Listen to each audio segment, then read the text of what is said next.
Nice. Hello and welcome back to Dukes on Twitch. Let me quickly mute this. So we're playing Green White Depths.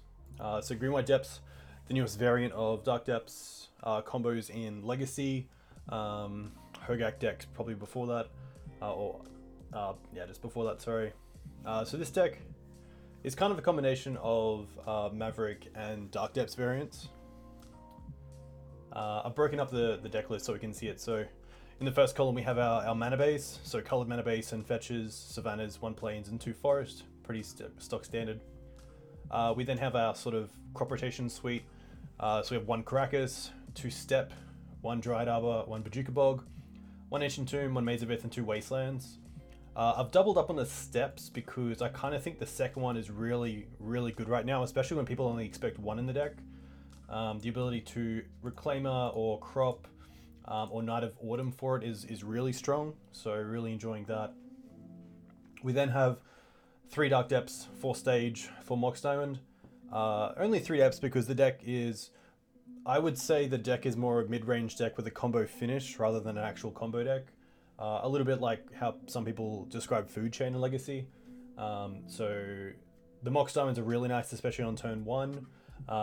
With 4 in the deck, we have like a 40% chance of getting them in our opening hand, which is really nice. And then the stages are there, of course, to copy the Dark Depths or maybe even copy some of our opponent's lands to get ahead. Especially if we're trying to copy like a Wasteland and then perhaps kind of force an opponent's Wasteland. For sort of the protection part of the deck, we have 4 Givers, 1 Sylvan Safekeeper, 2 Tomiks. Tomik I've been really impressed with. In this deck, not only allowing us to protect outside of the field, but also stopping our opponents on Dark Depths to actually go off. So it does stop Thespian Stage, it does stop Wasteland. There's a lot of really good interactions, and it's a 2/3 flyer, so you know it's pressure on a stick, which is really nice. So we can even protect with our own Karakas. So wins all round. The deck plays Giver of Runes over Mother of Runes because of the protection from colorless. Mainly Karakas. There's a lot of Karakas going around right now. Especially the Depths decks that are also playing a crop rotation package. And then lastly, Sylvan Safekeeper. Safekeeper is probably a flex slot. I just really enjoy Sylvan Safekeeper because it is protection we can find with Green Sun Zenith. So with 4 Green Suns in the deck and 1 Sylvan Safekeeper, we virtually have 5 copies of Sylvan Safekeeper in the deck, which is really nice. For our sort of mid-range and crop rotation creature package, we have 4 Elvish Reclaimer and 4 another Reliquary. Probably the 2 most important creatures in the deck. Really good at what they do. Elvish Reclaimer allowing you to search for any land by sacking any land in 2 mana. It comes in tapped. And then also another Reliquary, which is really good at what it's doing. Von Snickety. Hell yeah. Cannot wait to catch up in Brizzy. Thank you very much for the 9-month sub. That means a lot. Looking very forward to buying your beer when you're back in Brisbane. We then have 4 crop rotations, 4 Green Suns, and Sylvan Library. The deck kind of has a natural flex slot, so Sylvan Library just seems really nice. A lot of people play Sylvan Library in the sideboard, but I think it's really good right now, especially in the main deck. It just really allows us to have consistent draws. And against decks where we draw the wrong side of the deck, Sylvan Library is really good at changing that. So what I mean by that is, against, say, Death and Taxes, we draw into Gaddock Teeg and Scavenging Ooze. They're probably 2 cards that I don't want in the matchup a whole lot, so Sylvan Library allows us to aggressively sort of mold a hand that's going to be great against the matchup we're playing. So against Storm, we might have something like Ramunap Excavator and another Reliquary, where really we want to be digging for Gaddock Teeg or Green Sun Zenith for Gaddock Teeg. So Sylvan Library is really nice. And then just these are my 4 creatures in the sideboard as flex slots. Gaddock Teeg, of course, great against Storm. I want some sort of removal for artifacts and enchantments, so Knight of Autumn is great and flexible. I can definitely see Snapkeep Gaming, hope you're well. I can definitely see Quesali Pride Mage in the spot of Knight of Autumn. I do think that being able to interact at instant speed is really important, especially in Legacy, so there definitely is merit to running the Quesali Pride Mage in the main deck over Knight of Autumn, but I just really like the versatility of Knight's 3 abilities. Sideboard is pretty easy. Part 2 Exile for creature-based decks, mainly Delver. Surgical and Faerie Macabre against the graveyard decks. You could run Leyline of the Void if you want, but I really like the suite of Surgical and Faerie Macabre. Surgical is great against as well. Decks where you might want to sort of overcommit to removing something like Swords of Plowshares or Terminus against Miracles. And Faerie Macabre is just great because it can't be countered by something like a Chancellor trigger. It can't be taken with Duress. There's just a lot of really nice ability, subtle sort of advantages of it over, say, Surgical 3 and 4. So something like playing around Cabal Therapy is a pretty big advantage of having that sort of mix. Thalia and Veil of Summer, both for combo decks. Veil of Summer great against Tendrils, of course, in Storm. It's great against the hand disruption decks. It's actually really good against Painter because a lot of everything's blue usually. And so if you get targeted, you do get an extra turn if you have the Veil of Summer because you can respond to the target of Grindstone with Veil of Summer. And then Thalia, just because we want some sort of menace against some of the control and combo decks. We can protect it with Karakas as well, so it's just a hard kind of creature to beat that also taxes my opponent, so pretty happy there. I've dropped the Rex Sage and I've dropped the Collector Oof for 2 Force of Vigors. So Force of Vigor really nice against Blood Moon decks, especially if Dark Depths is already out with the new interaction. And then I really wanted a fun of, so Questing Beast is in here just for the really grindy decks. Questing Beast has been pretty stellar, so really keen to see how that goes. A huge thank you to Card Hoarder, who of course sponsors the channel and allows me to get these cards ad hoc. And to MTG Mate, who is a Australian online store, mtgmate.com.au. You can get singles through their store, and it'll be delivered. They go to the post office every day. So if you are Australian and you want some singles, definitely check out mtgmate.com.au. You can even get 5% off singles with code Doogs. So QB Von Snickety, 100%. Really keen to see how this goes, but there could probably be something better here, but I kind of want to play with it just to see how it goes. So we'll enter a league and go from there. Legacy League, nice. Whew. Busy day. Busy day. It's nice to be back on stream and playing some Legacy, of course. We have our match.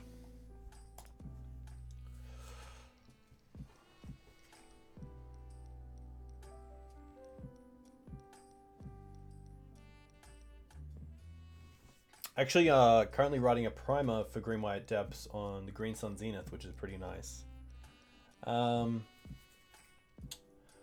This hand's interesting. We can Green Suns for 2 straight away with the Mox Diamond and Ancient Tomb. We are in the draw, so I'd love to draw another land, and I'd love to draw a colored land or a color source. Because if not, we're really just Green Sunning for something like Elvish Reclaimer. It's a little bit of an on hand because the Knights are great, but we're really needing to draw into a land to keep it. Well, I will take that, but you know, Questing Beast has been solid. I'm really happy a lot of people are trying it out. I think I'm gonna mulligan this. It's a little bit risky, and it really relies on this Mox Diamond. We are in the draw, but I'd much rather a sort of more consistent starting hand. And this sadly isn't it, because just the Thespian stage is pretty brutal.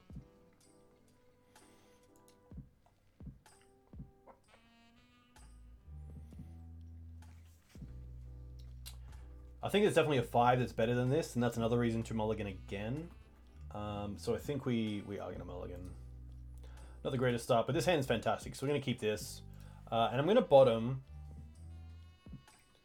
Savannah and Thespian stage. No, I'm going to bottom the Night of Autumn. This is interesting. So we have one piece of the combo in Thespian stage. We have Crop Rotation in another. We have Knight of Reliquary in the other. So both of these represent Dark Depths. But it's a case of which is better. And I think right now it's a case of dropping the Knight. Because we have the Crop Rotation for Dark Depths, I kind of want to have Night of Autumn just in case we play against something like Burn, where we really need the 4 life. something where we really need access to destroying an artifact or enchantment straight away. I just think that Knight gives us more options, especially with the crop already in hand. So I'm going to actually drop the Knight here. Echo, welcome to the stream. Unfortunately, starting out on a 5-card hand, but at the same time, this hand isn't too bad. The crop rotation also could be something like Bojuka Bog or Karakas against the right deck. So we'll see what we're up against and go from there.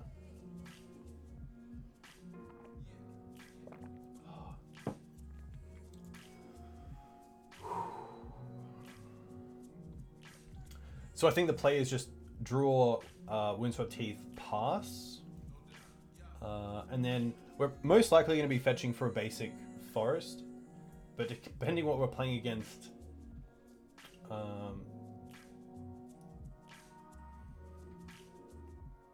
really depends. I mean, we might just be able to get Savannah if we're lucky enough.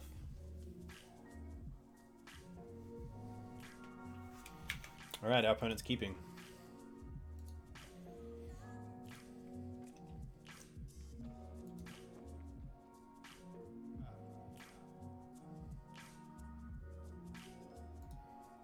Bloodstained Maya, okay. That always makes me think it's some sort of... Oh, interesting, okay. What do they hit? A bridge, okay. It's definitely not nothing. Dub Test is really nice. So that means we can actually use this crop rotation for Bojuka Bog, which is pretty good against this matchup. So I'm just going to lead with the Windswept Heath and pass turn.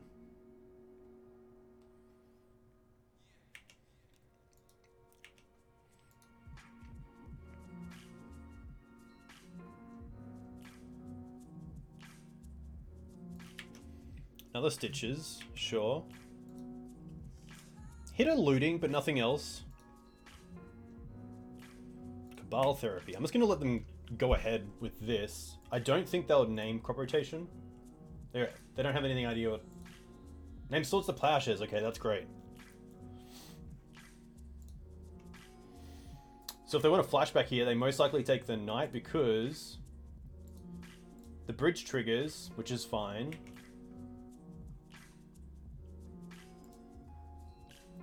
Two Grave Crawlers, okay.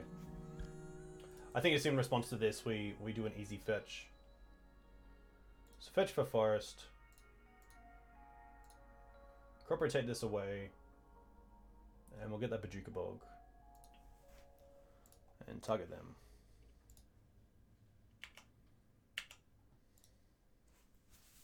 So they take the Knight.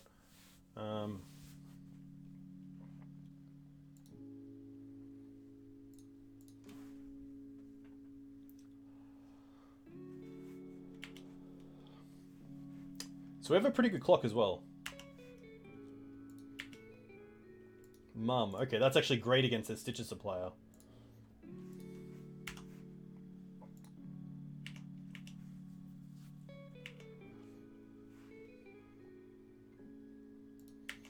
Altar's going to be fine.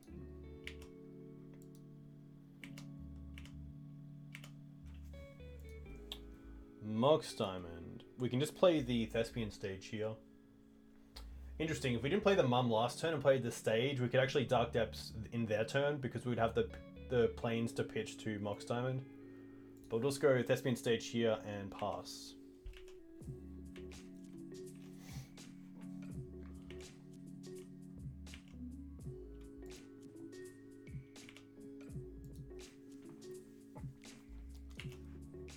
Our opponent's got to hit pretty well to be able to go off. They can hit like a double bridge from below and then maybe get a Hogak and then start going off and chaining. There's Hogak, so that's pretty close.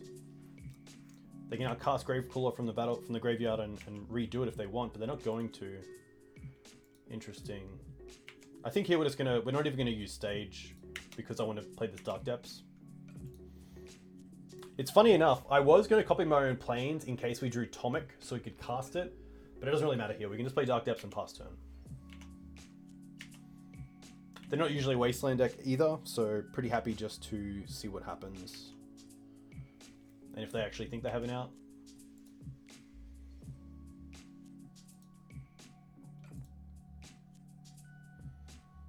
Looks like they're casting Hogak and then trying to mill. However, they only have one bridge.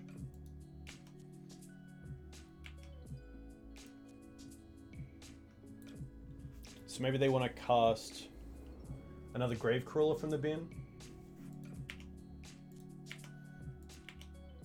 Ah, of course they can sack these Grave Crawlers.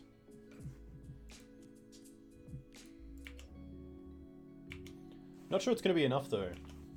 I feel like this Thespian stage, copying the Dark Depths and having a threat in the air is just going to be too good.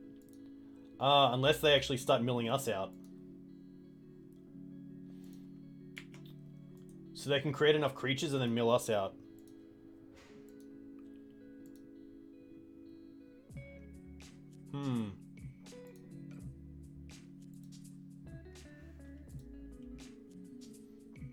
So I wonder if I just want to make the token and then just F6.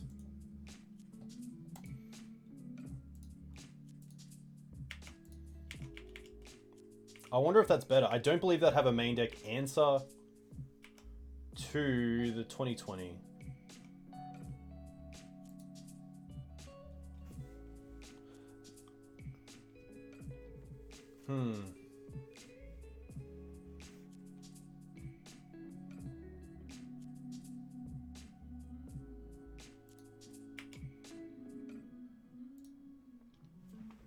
Yeah, I think I might just make my 2020 here and then just press F6. So we'll keep this one. It'll trigger, it'll have no counters on it, and we'll get a 2020.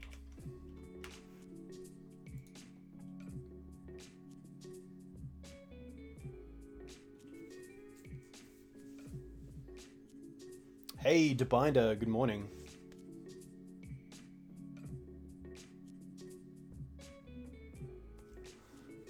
Whew. I think it's definitely worth watching what they have in the bin. Oh, they all have haste. Ah, so they must have a creature in the bin that gives them haste. Anger. Okay. 1, 2, 3, 4, 5, 6, 7, 8, 9. Okay.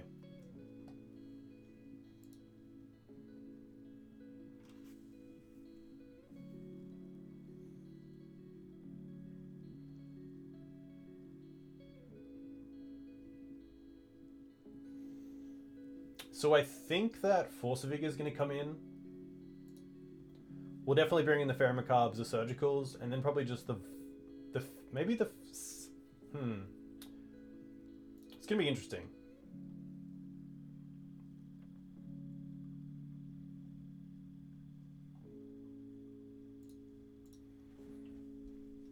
I think this is a pretty good matchup for us.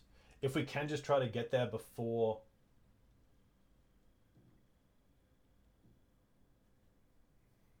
they can get us, really. So it looks like they only have one card left in the deck.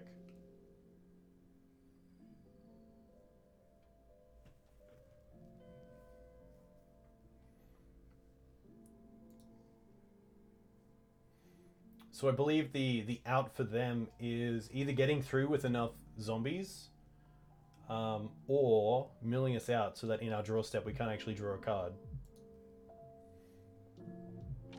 So yeah, we have 25 cards left in our graveyard.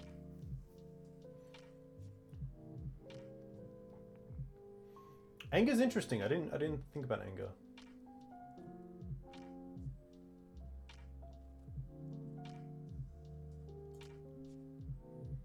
Interesting. They're just looting, but they only have one card left in the deck. How could they draw 2 cards?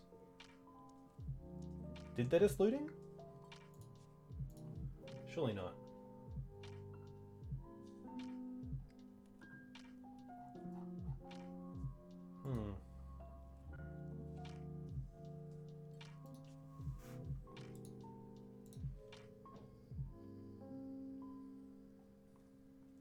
So sadly here I believe that we will just die to drawing no cards. So this is where Hogak went? Yeah, Hogak's definitely a viable source in Legacy. I think this is what I want. I think the Veil of Summers are worth it just in case of Cabal Therapy. Gaddock Teeg can definitely come out. Tomics are kind of nice because of their value as blockers, but I don't think that's where we want to be. Ramunap can most likely come out. I still like the Knights a lot. Safekeeper's interesting, but I'm not sure if it's actually worth it. I'm pretty happy with keeping the mana base intact. If anything, I can take out probably a Step, sorry.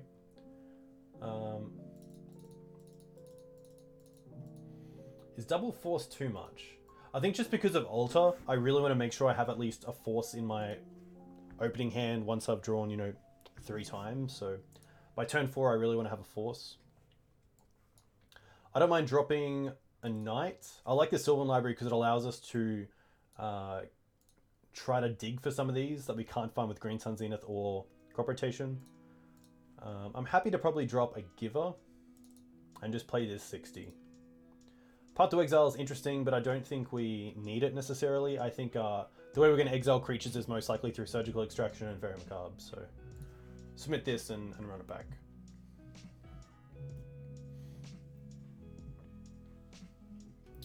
But yeah, kudos to my opponent. Obviously there was an out there and they found it.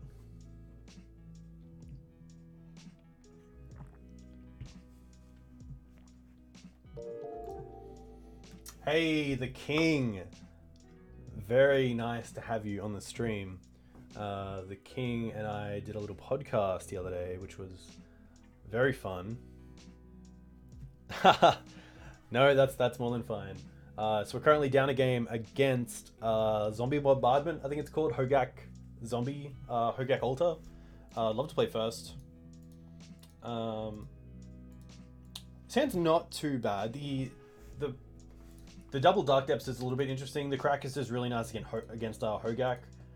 The Ancient Tomb's a little bit dead. Unless we draw Thespian stage, it allows us to go off a turn earlier, but if we're going to play Windswept Heath first and then draw into a Thespian stage, it doesn't really matter about the Ancient Tomb because we're going to be a land drop behind anyway, so I don't know if this is where I want to be. The Veil's kind of nice, but it's kind of dead if they don't have Cabal Therapy. It's a 6-land Knight hand, so I think I'm pretty happy to mulligan this actually and be a little bit more aggressive. And this hand's great, so we're going to keep this. I'm going to drop the Savannah and then fetch for it.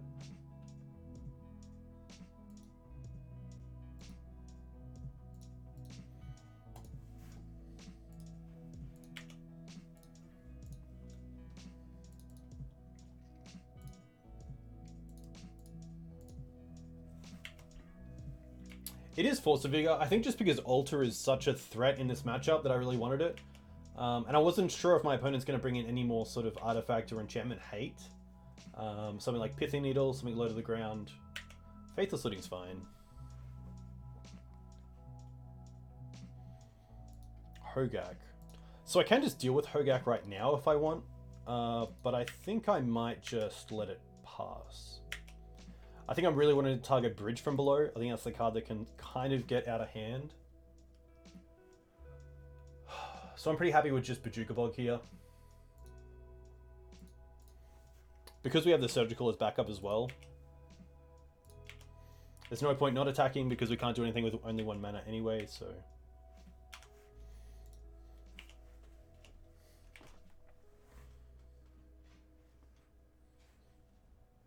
Altar, okay, that's going to be fine.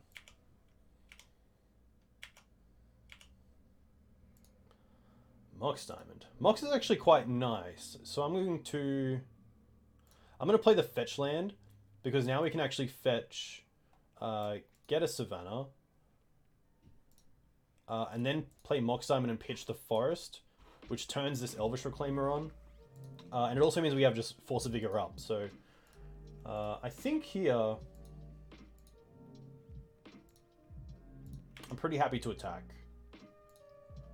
We're most likely using Force of Vigor this turn, or in their turn, so I'm not too unhappy about attacking there, because we're not going to have the 2 mana anyway. Looting's fine. Probably want to see a Bridge here.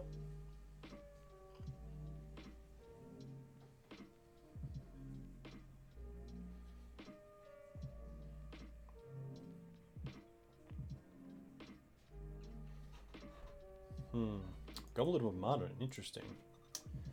Carrion Feeder, okay.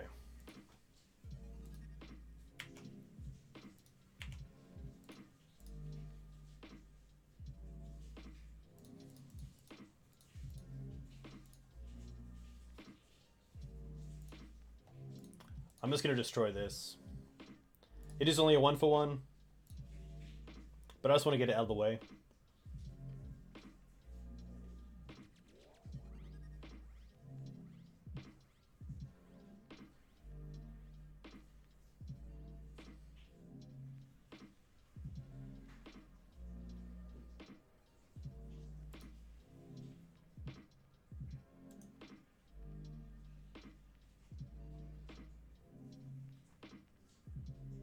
Did I do something wrong?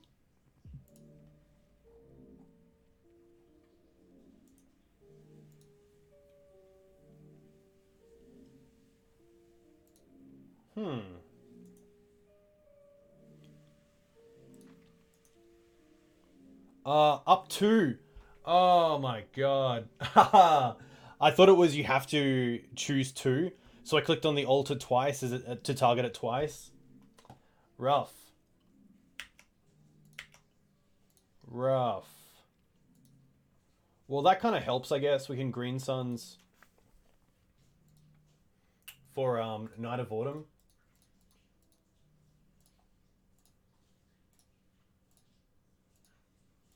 That's classic. That's a big punt.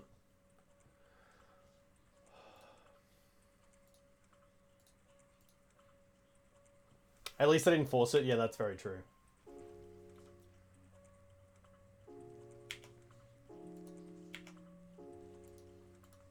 So I wonder if I want to Surgical the Altar. I think Altar's a massive card in this deck.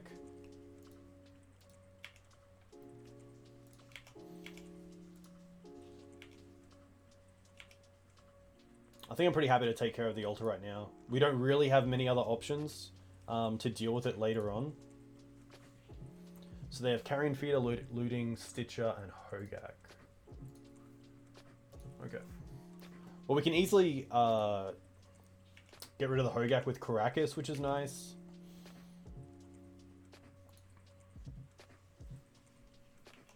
Should have done it in draw step. That's very true, Alex. There's really no reason not to do it in draw step. If anything, there's only plus. Does Veil protect you from Surgical? I don't think so, because it doesn't target a player. You just target a card and then search that player's library.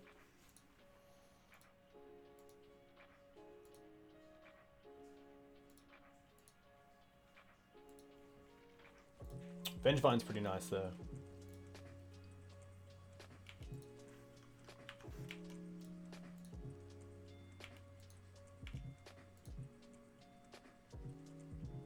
And now Hogak.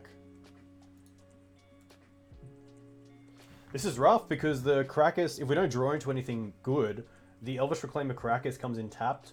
So we're definitely taking 4 here and going down to 12. And then next turn, just the Vengevine and Hogak is lethal. So...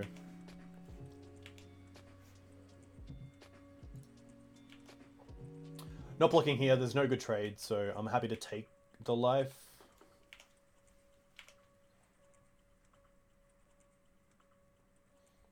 Dark Depths. I mean, we might as well play it, but it's not great.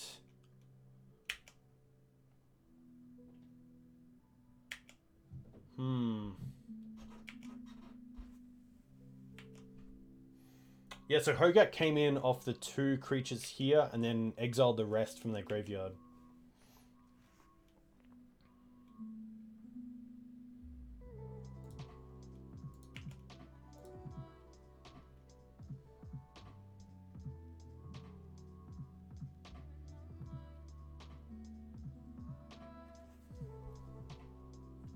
The rough thing as well is, I would have loved to have used that Green Sun Zenith for another Reliquary instead of the Night of Autumn. And it would have been a 5/5, which blocks the Vengevine perfectly.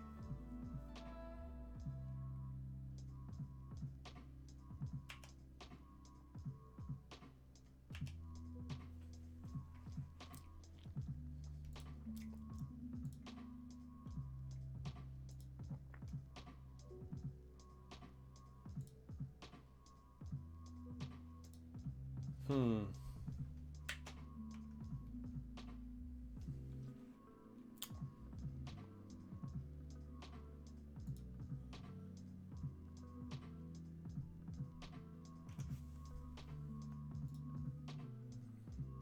Hey Trout, we're currently in match 1, down a game, and not looking too good in the second. Some options here are blocking Vengevine with Reclaimer, and then sacking to get Steppe and giving pro green. But that doesn't give us the combo.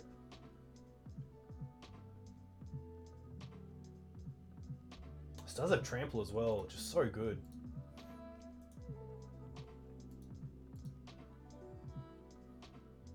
They actually have...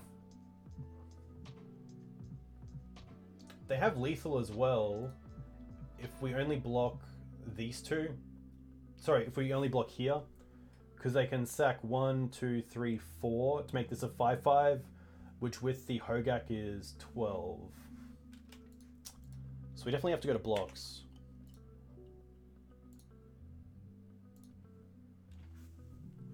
Reclaimer costs 2 to use. I think I'm blocking like this and going down to 3.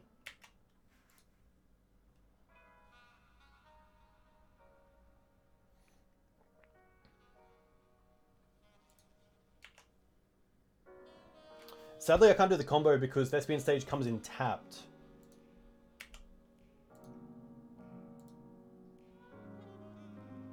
So we're going to float. Probably sack the Bojuka Bog.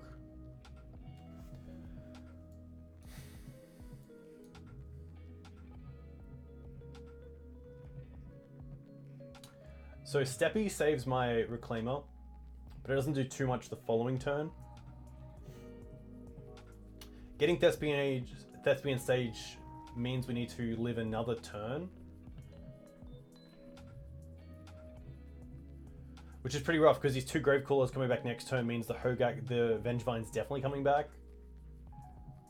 Maze of Ith isn't good enough and Karakas isn't good enough, so it's really between keeping our creature with Step or getting stage. The issue with getting stage as well is it ties up all our mana, so we're going to have no creatures and just the 20/20. So I think we have to go for Step here. Give this guy pro green.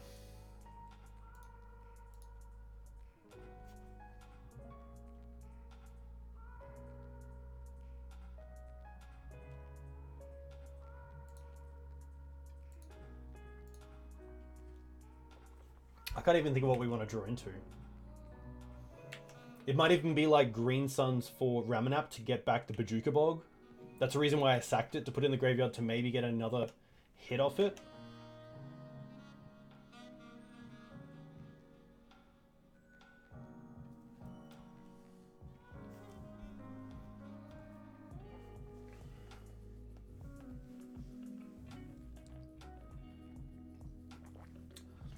I think that's good enough. That's Dryad Arbor. Yeah. Pretty rough. Definitely some different plays. The Force of Vigor line was pretty rough. Double clicking there instead of just one clicking. But that is learning sometimes. I currently have a giveaway as well. Let me quickly find it. Yeah, so if anyone's on Twitter, I'm gonna pull this giveaway probably after round 4, so just before the last match. I'll call out the winner. So if you're wanting to get on that, definitely reach out to me on Twitter and give it a follow. Definitely some different plays I could have done there. Even going for the combo earlier instead of attacking with the Elvish Reclaimer. In the end, Hogak was really good. I mean, we had an option there to surgical it as well over the bridge. Sorry, over the altar, but I just thought because of the Karakas in the deck that we were going to be fine, but obviously we were not.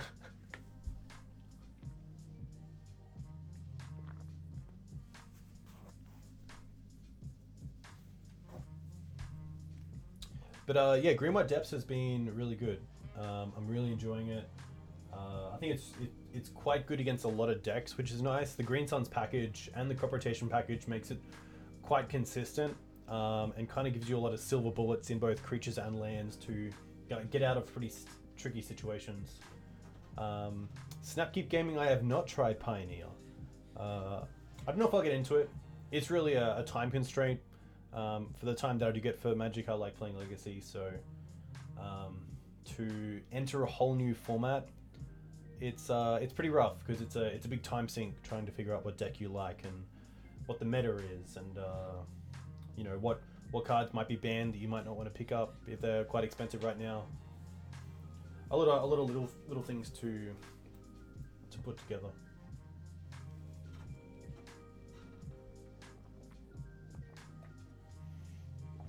Ooh.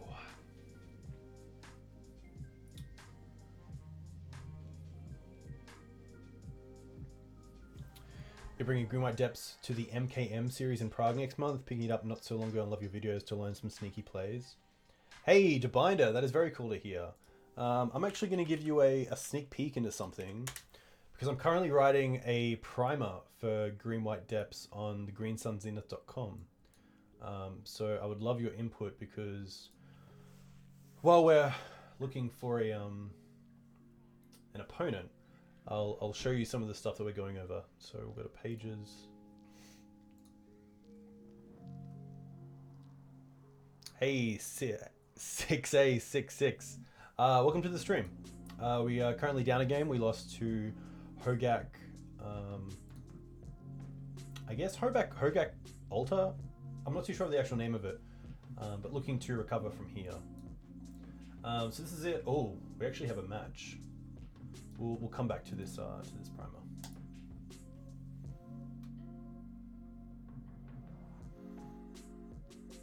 But yeah, there's a good tips and tricks part in there, which I really like. I don't mind this hand, especially on the play. We're going to keep this. I like that we have a turn 1 play in both Giver and Tomik. The Savannah also means that it's a little bit easier to cast this Tomik on turn 2 if needed.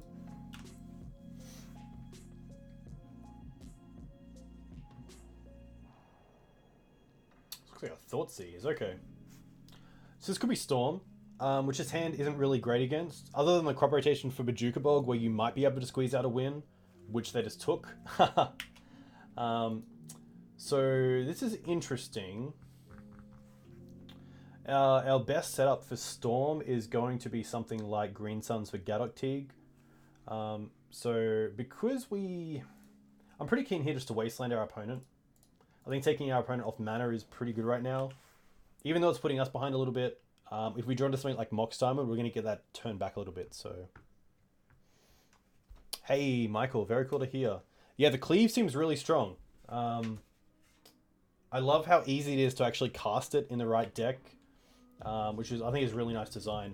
And it looks like my opponent kept a 1-lander, so that's a great win for us. So here I'm just going to play the Savannah route and cast Giver of Runes. I don't think there's an upside to playing this Safekeeper. I think I'd rather just play the Giver and get it online ASAP. But looks like my opponent just didn't really keep that great a hand when it comes to mana. So I'm going to play the Windswept Heath, get another Savannah, and play the Tomik. This way we can start beating down a little bit. Oh, I can actually attack. I don't think there's any point not attacking here. It's not really that I don't really care about the Tomik against Storm, so it's not like removal's going to do too much.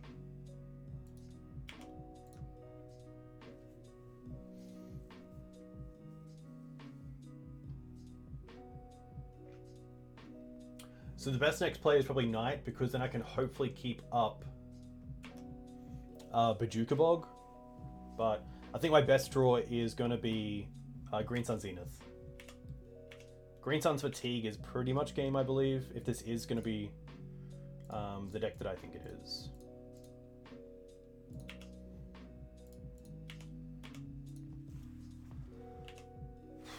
Attacking with both creatures here, because if my opponent is on the Ad Nauseam plan, I really want to make sure they don't have too much life to play with. Yeah, it is pretty rough, Jack. We do have you know, Bojuka Bog can be an out. As I was saying, Gaddock Teeg is a big one, but luckily post-board we do have some good cards to bring in. Veil of Summer, Thalia, Surgical. But it looks like my opponent might be going off here with a black mana. Duress. Okay, well Duress takes nothing, which is nice. Maybe just making sure we didn't have something like a main deck Mindbreak Trap. But no, it's just a past turn, okay. This is game 1. Verdant.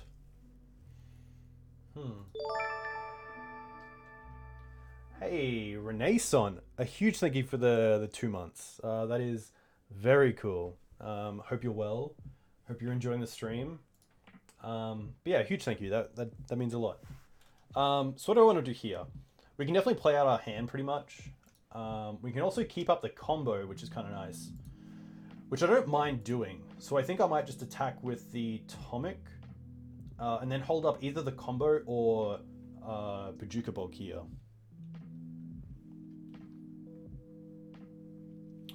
Yeah, so I think we attack with both of these because we don't really care again about protecting anything. And I think in the main deck, they don't actually have anything that can sort of interact with our creatures. So I'm not going to expect something like an Echoing Truth.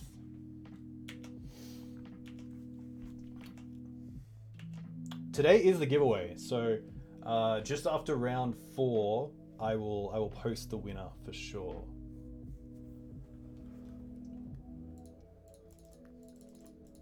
For those of you wanting to know about the giveaway that went here before, here is a link.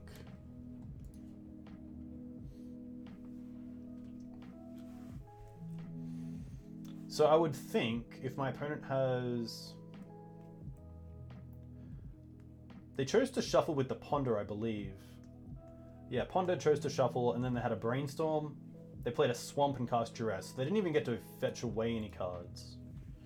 And it looks like they still haven't, but they do have a bit of a turn here to see if they can go off. It's going to be a Ponder first. They chose to shuffle, so they're obviously looking for something. And they just conceded, so that's interesting. I guess we nearly have... We pretty much have lethal on the field, especially if we sack a land with the Knight. So that was pretty nice. What are we taking out? Ramunap's coming out. I think the Tomik's coming out. I like Sylvan Library because it allows us to dig pretty aggressively for some of our hate. So Thalia is really nice. Veil of Summer is great. I'm not sure about Force of Vigor. I definitely like Surgical. I think we can take out Maze of Ith. I think we can probably drop a Knight. I still like Knight of Autumn just in case they play out some sort of artifact and then try to go off the following turn. And I still like all our protection in these creatures. Oh. Might even be another Knight that I take out. I mean, that's 60 right there. The Force of Vigor is interesting, but I don't think we're going to be put in a position where we actually get to force to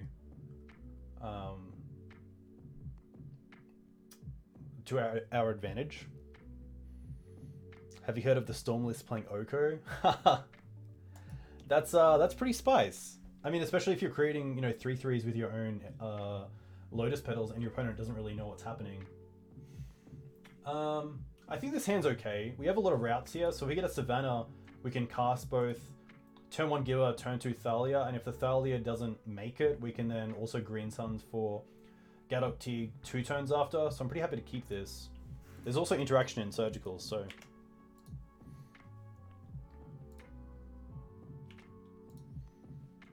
The only reason I don't like getting a Savannah or a Plains is that it turns on Massacre, which I'm sure came in. Ben Oko? Yana? I don't think Oko's a problem. I think Ren's the problem. Ha! Naturally draw. Okay. So maybe here I actually want to Green Suns for Dryad Arbor, so the next turn I can definitely cast the Gaddock Teeg. I don't mind that.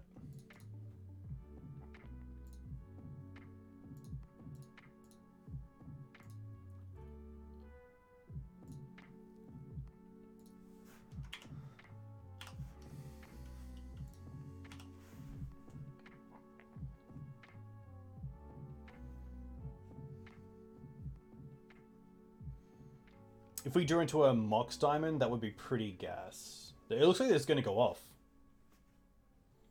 Maybe an Adnor's line?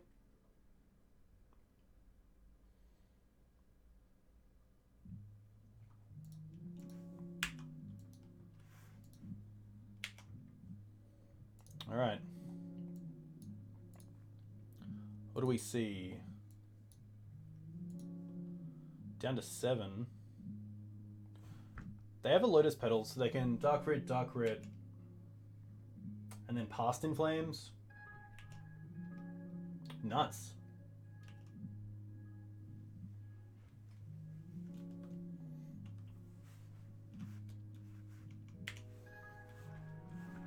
We are just dead.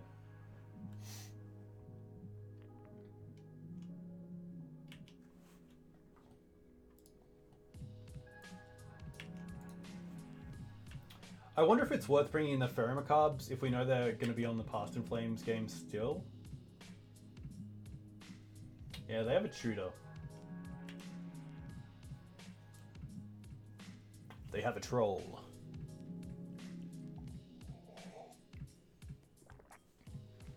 And there's Tendrils. Nice. Faerie Macabre does also do something against Cabal Therapy, which is interesting.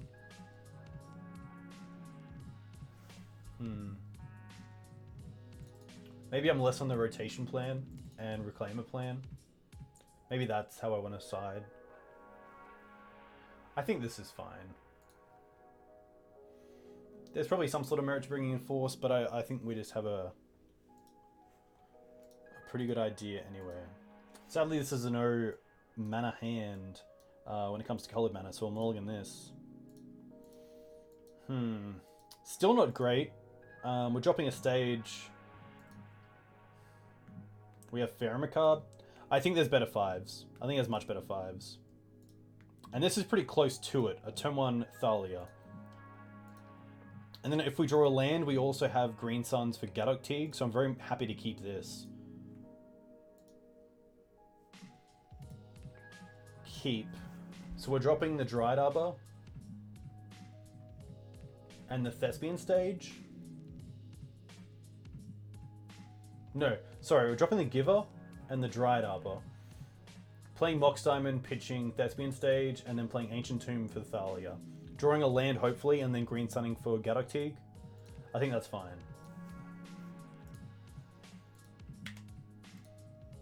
Mox Diamond cast, pitch Thespian stage, play Ancient Tomb, play Thalia.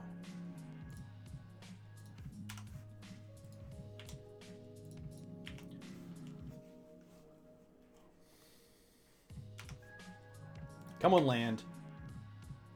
Haha, of course.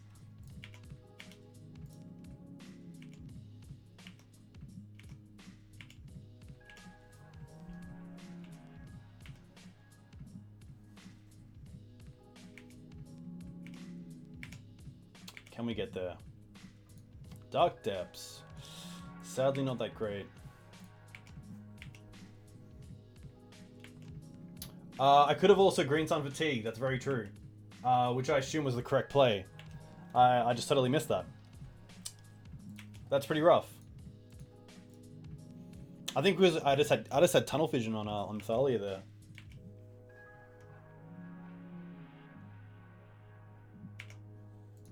Brainstorm's fine. Yeah, 100%. The line is much better to Green Suns first, because then you don't rely on drawing a land to actually cast it, or a land that produces mana.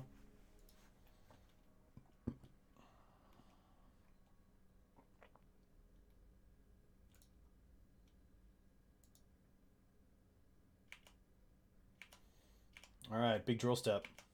Mana source. Nice. Rough.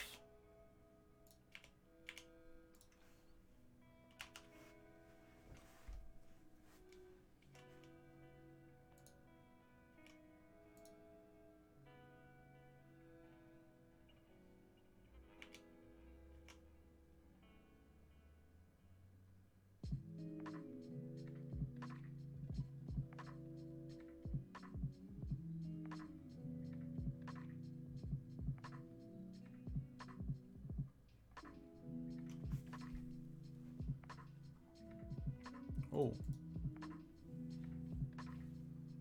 Have I dropped out? No.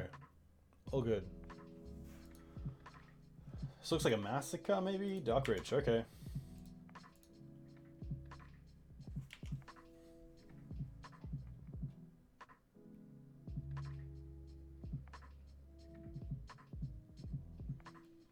Are they hardcasting Massacre? Okay, that's fine. We have this backup Thalia. But now I'm pretty happy just to play the Green Suns here, right? Maybe I want to surgical something like Dark Ritual first to see what's in hand, and then make our decision from there.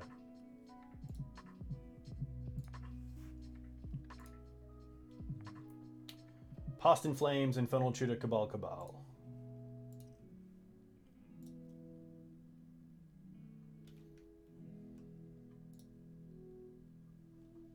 So yeah, let's Green Suns for Teeg here.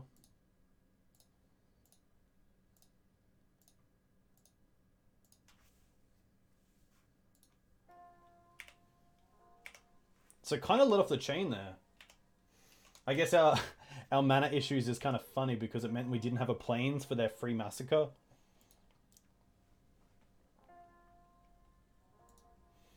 But we know about double Cabal, Infernal Tutor, Past in Flames.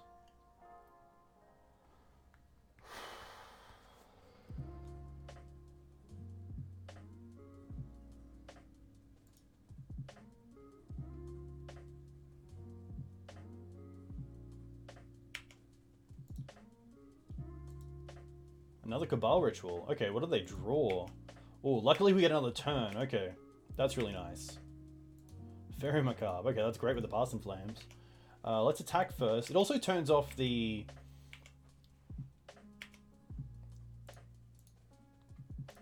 it also turns off the Cabal Rituals, which is really nice. He had dual tutor, one Cabal Writ. Ah, thank you very much. That's fine.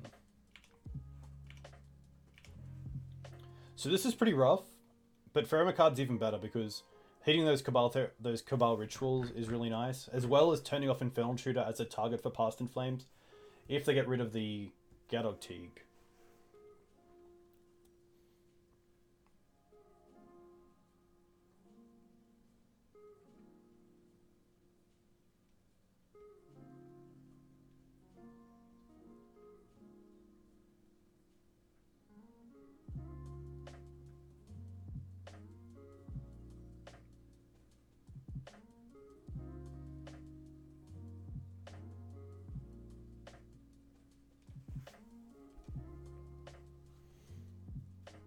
Lotus Petal, okay.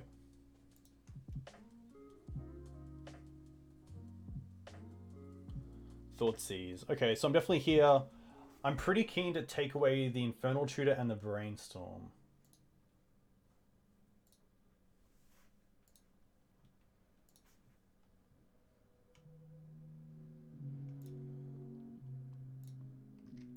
They now go down to 7. Oh, they're targeting themselves. Interesting, I should have saw that first.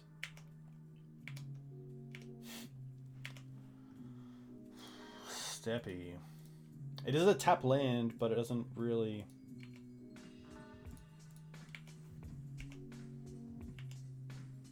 Yeah, I didn't realize that he was targeting himself.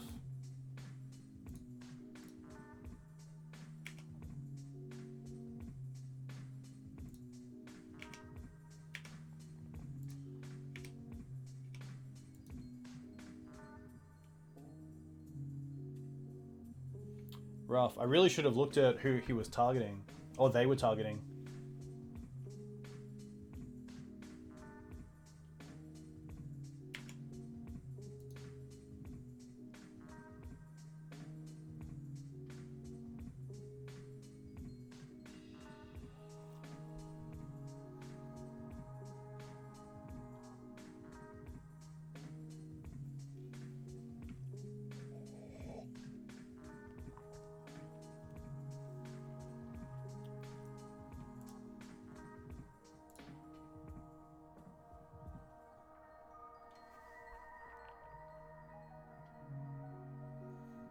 Yeah, casting themselves. Rough.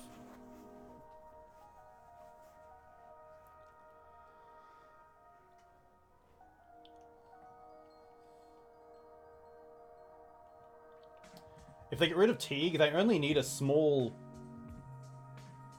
And they're just going to concede. Okay, so lucky for us because we punted twice. But even if they had the line, like, they only need 6 Storm and they kill us, which is interesting. So we're 1-1. So definitely out of the woodwork. But yeah, Storm's an interesting matchup. I definitely think that fast combo is a bit of a drawback for green-white compared to green-black, where you have discard in the main deck and access to things like Abrupt Decay that can come into consideration. But I feel like white's just a little bit better, a little bit more resilient, I guess, against some of the hate in the format right now. So a lot of rug decks are bringing in the crop rotation package with Karakas, which of course Giver of Runes is great against. You still do have Sylvan Safekeeper, which gives Shroud, but you're really relying on sort of that and something hand shuffling to get through your big threats. So having things like Tomik and Giver of Runes is really nice in the white version of Depths.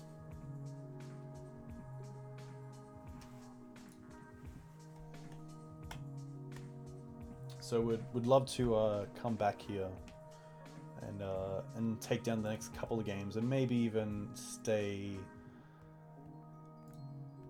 on top. Haven't been on the play yet, which I'd love to.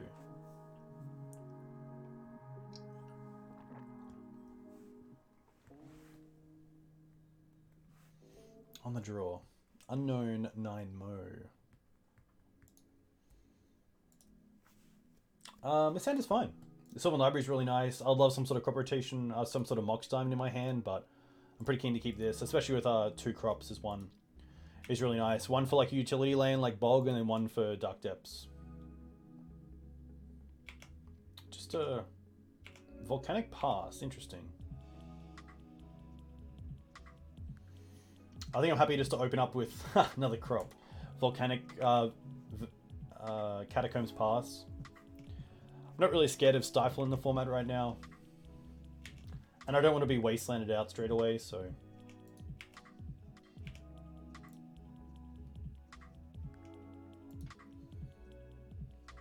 Brainstorm first, okay.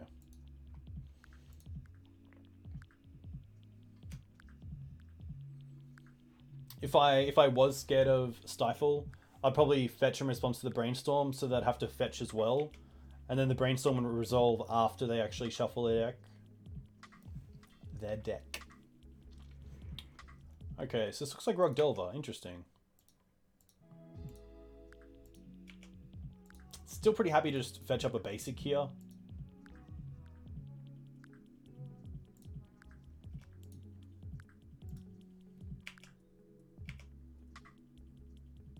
Stage. So I'm pretty happy for my opponent to Wasteland us if we have the second stage. So I'm actually going to cast the second stage and play this library. It's playing it into Spell Pierce and Daze, but I think that's fine. It also means we get to save our Savannah as our white source for night until later on. Surely floating a blue. Spell Snare, okay.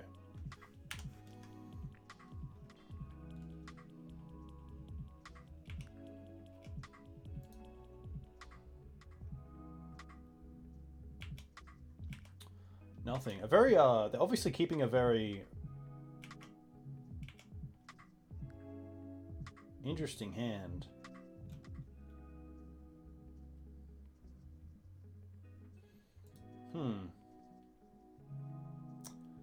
Green Suns for 1.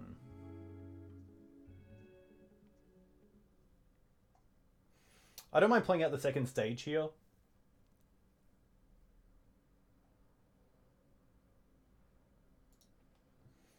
And just going for Green Suns for Elvish Reclaimer. It is in bolt range, but I think I can't really play around that for now.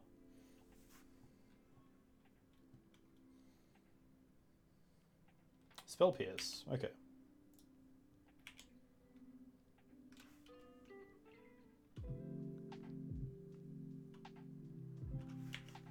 I have seen some builds with Stifle, but I think there are still those no bad card rug lists running around. So it's tough. I mean, you kind of have to always expect Stifle at the worst of times, but this is a really weird hand for my opponent because...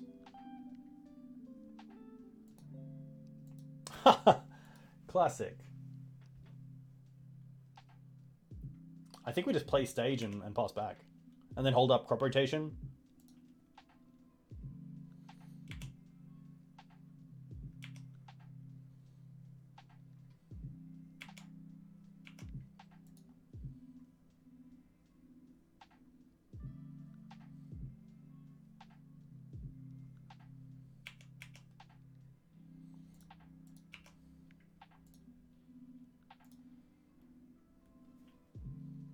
So yeah, happy to kind of throw away a crop rotation here. And a Thespian stage, I guess. So we'll float one, and then we'll crop rotate away this Thespian stage.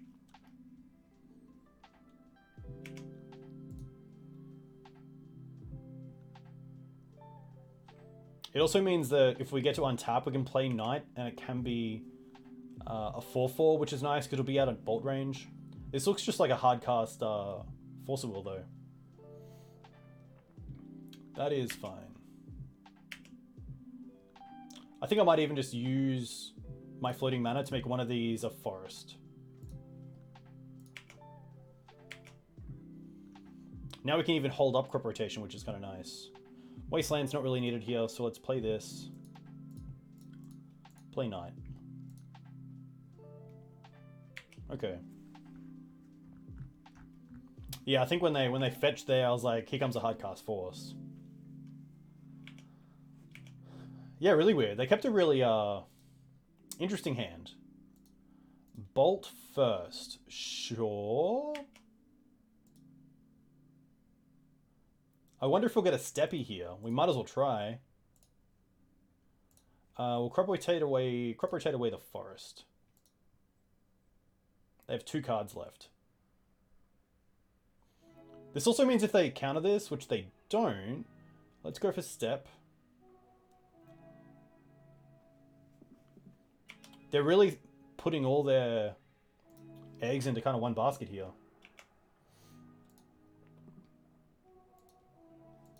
So that's a nice little win for us there. And now we still have multiple angles of the Dark Depths combo, so our opponent's just going to concede. Maybe keeping a hand that was quite... Yeah, just a bit too... What do you call it when you got to respond to me? What's the word for it? A very... Oh my gosh. There's a name for it where you are... I'm just having a massive mind blank. Reaction something. Story, you're so close. What's it called? A really reactive hand. There we go. Instead of proactive. Usually a rug deck will keep 1 or 2 threats and then try to protect the queen. But nothing like that. That was pretty weird. So what do I like? What do I like? I think I like the 4 paths. I think we can definitely take out Gaddock Teeg. We can definitely take out Night of Autumn. I'm not too sure how good Sylvan Safekeeper is. I think I want to try to take that out because my lands are pretty important. Tomik's still really great. Scavenging Ooze and Sylvan Library are fantastic. I think Mox Diamond is still great, especially if our opponents are going after our mana. With like Ren and Wasteland. Giver's still okay. I think we can probably cut a Giver. Protection is nice, but I think we can try to get to a stage where most of our creatures are just out of bolt range. Maybe even it's a Reclaimer against the bolt deck. I still want to have enough in the deck that they can come down at 3/4s, but I don't really want to see one in my opening hand. Yeah, 100%. They could have just kept a hand that could have got them a threat and didn't find one. I think I'm pretty happy with this. Veil of Summer is always interesting, but I'm pretty happy to just play the 4 paths. We're also playing against a deck that probably shouldn't have basics in it, so that's always an upside of Path to Exile.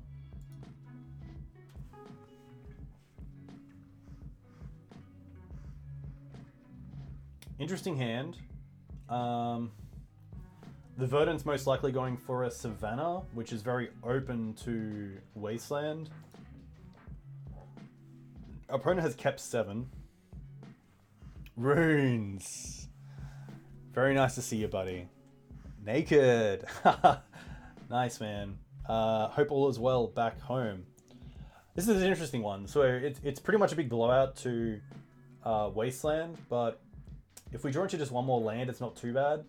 I don't really want to go and fetch a forest off this. I think it's okay. I think if we have 27 cards in the deck, we're going to keep this. We're on the draw as well, so... Pretty tough, though. Rune, what are you doing back home in the land of Europe?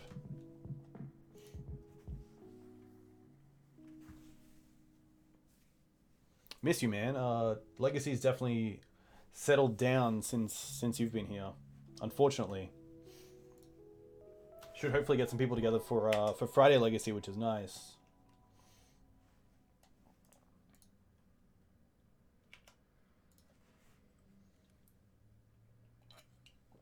Got 4 trophies in Pioneer.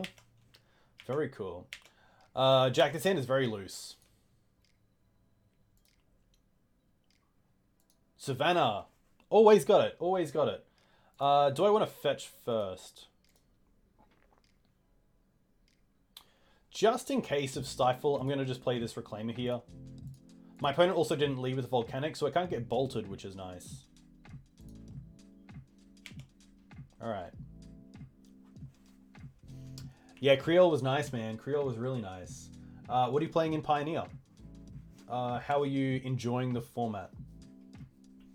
Because it does seem cool. I do like the thought of everyone kind of dusting off some of the cards that have rotated out of Standard and gone to like the 25-cent box, and you know, found some gold.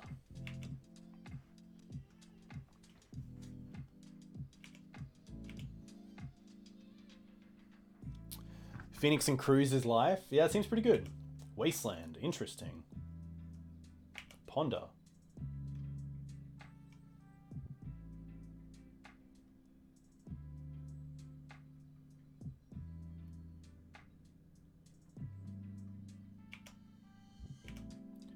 So I wonder if here I'm actually happy just 2 green suns for Dryad Arbor. It does die to Ren, but it turns on the Elvish Reclaimer, which could then kill a Ren, so... I think I'm happy to stay on this Savannah line.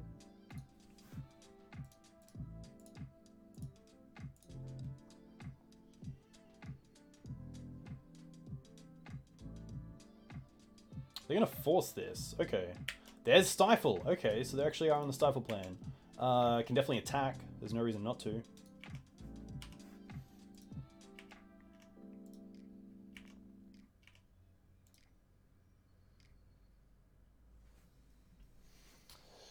Have some friends working on mono green devotion with Leyline, 12 mana dorks, Burning Tree, and Nykthos. Yeah, I've seen that. I've seen decks like it that have 5-0'd on Twitter that look really fun as well.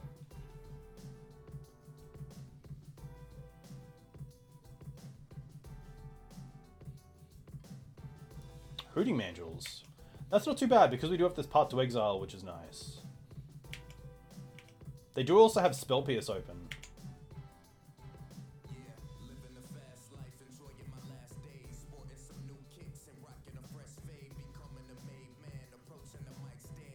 Windswept Heath is actually a great draw. So I'm going to Path first. And then if they have Spell Pierce, we can Crop Rotate for Ancient Tomb.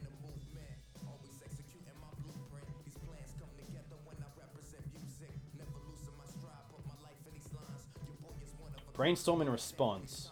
I feel like that's going to be fine.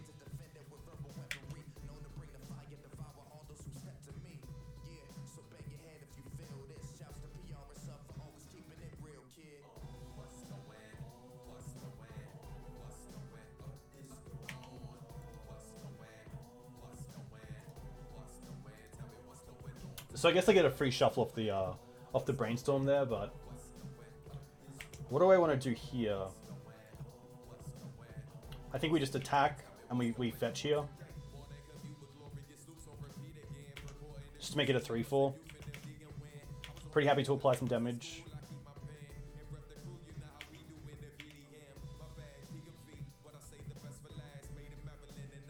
I guess True Name's pretty rough if they have it. Tarmogoyf, that's fine.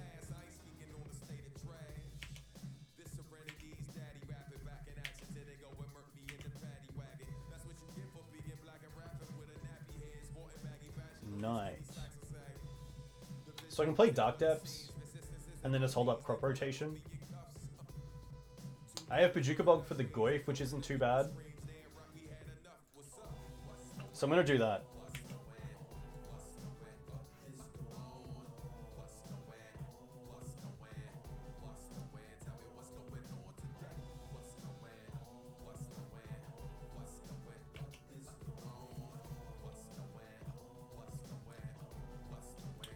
If I really wanted to, I could also play this Knight of the Reliquary by getting rid of this Ancient Tomb. Getting rid of this Dark Depths, which I don't mind. I think it's worth getting another creature on the field here. I could also just go for Tomik. Tomik seems pretty good. Especially if it can protect my mana base just for one more turn.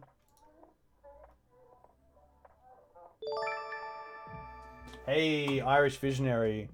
A huge thank you for this sub. 5 months is a long time, so a huge thank you. If you are a World Cup fan, if you are actually Irish, you know, kudos to you for bowing out of the World Cup early. That you know, it's gotta hurt. I know Australia did as well, so it's a two-way turnstile there.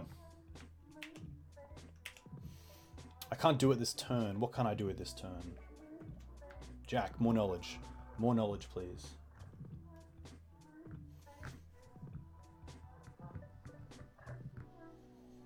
So what I was going to do was... oh, I guess because I have to crop rotate as well, of course. That makes a lot of sense. So my opponent missed a land drop. Interesting.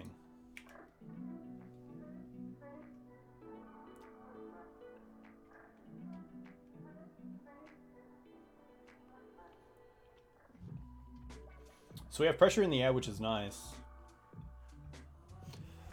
Yeah, I can't play Knight, of course. I wasn't thinking about taking the green mana off crop rotation, so I have to tap a Savannah. And then best case is I get a Ancient Tomb off here, which of course doesn't add the extra green mana. So I do need to draw into another green source if I want to try to do that.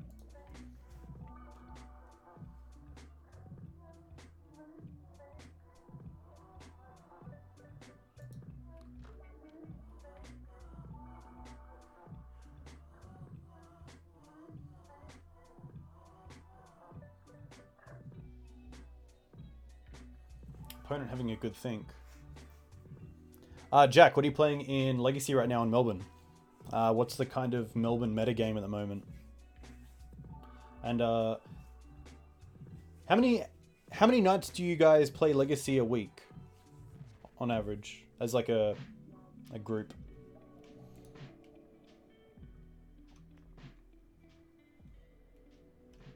Because it's really nice to have multiple nights where you can play Legacy, but I feel like sometimes the choice is what kills a bit of sort of local Legacy, because players go, oh, I won't go in tonight, I can go in, you know, tomorrow night, and then don't go in the following night, or something comes up. So playing DMT, how could I have not guessed that? Very nice. Debinder. I play some Legacy with 2 buddies during the week and FNM almost every week. That is very cool. Debinder, how many people do you usually play with during your weekly FNM? I wonder if my opponent said anything. No.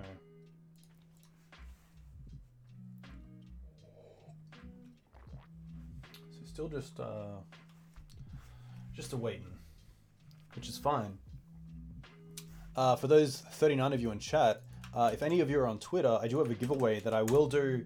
I'll do it after this game. So we'll find a winner of that, which should be pretty fun. 15 to 20 people is pretty awesome.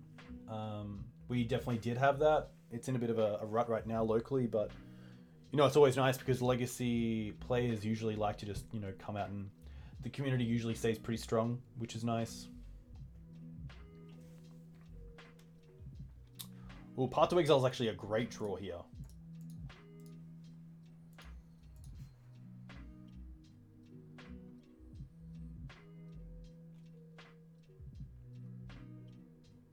Force of Negation. Interesting. That is going to be fine.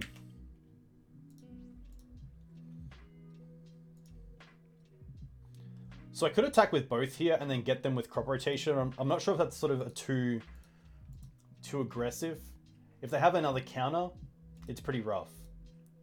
So I'm just going to attack with the Tomik and hold back the crop rotation.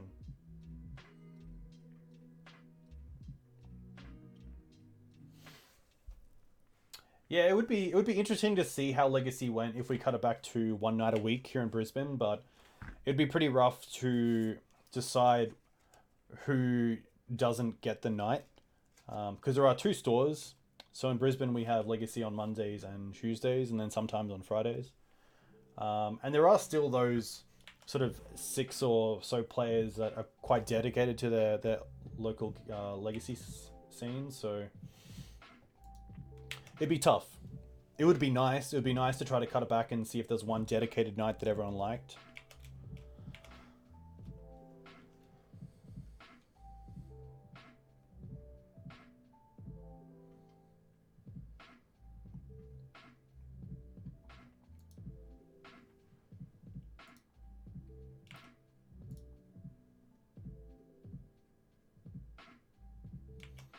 Interesting.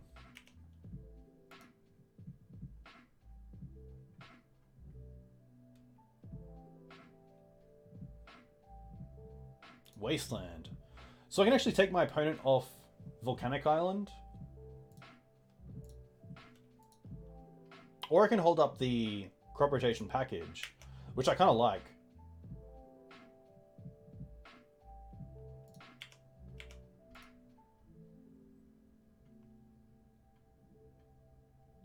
I think because we have the pressure, we're definitely in control and don't have to react to our opponent. Hefg, thank you very much for the follow. Let me know where you're from, what you play in Legacy, if you play in Legacy. Hopefully you're a fan of the green-white decks.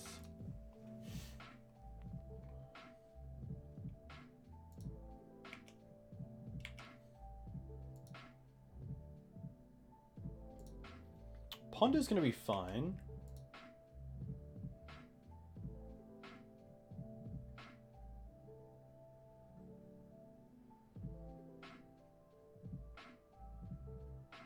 Delver's okay.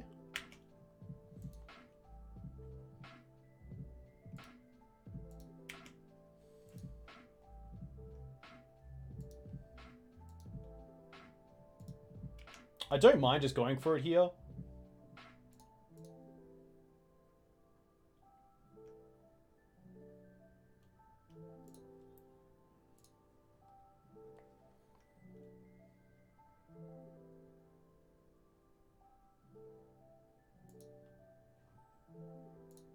Even if our opponent has something like Vapor Snag, it's not too bad.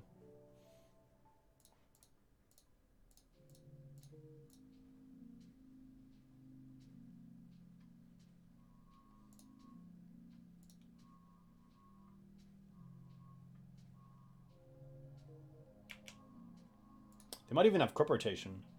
They definitely don't want us to untap. Crop rotate themselves, okay. Probably for Karakas here. Flooded Strand, interesting. I think that has clicked on the wrong...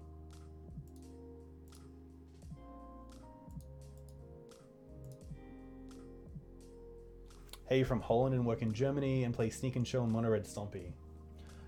2 decks I have a lot of respect for. I think Sneak and Show and Red Stompy get a bit of a hard time for the sort of consistency of the deck and how it is a little bit repetitive, but 2 decks that I really like. I just built Sneak and Show, and I definitely want to start building Mono Red Stompy. Have you been playing the new Chandra in Mono Red, the 6-mana uncounterable? And if so, how's it going? And if not, why?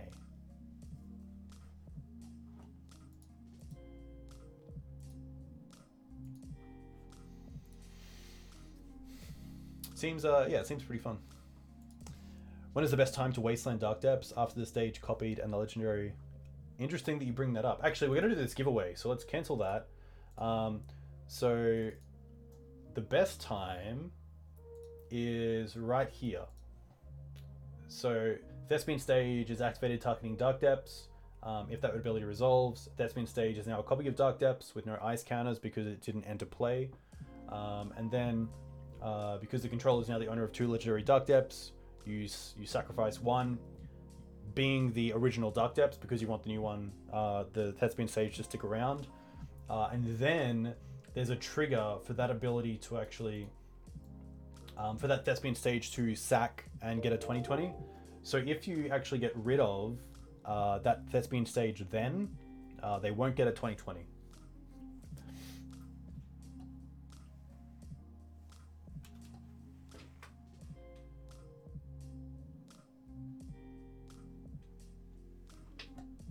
Oh, I saw someone follow. Someone just followed, and I hope you say in chat where you're from. What you play in Legacy, if you play Legacy. If you Wasteland it beforehand, the stage will stick around. So if you Wasteland it when the Thespian stage targets the Dark Depths, if you Wasteland the Dark Depths, the Thespian stage ability just fizzles, and they get to keep their Thespian stage. So you might as well do it when the trigger of the copied version of Dark Depths is on the stack, because then you get both lands, which is really nice. But let's do this giveaway.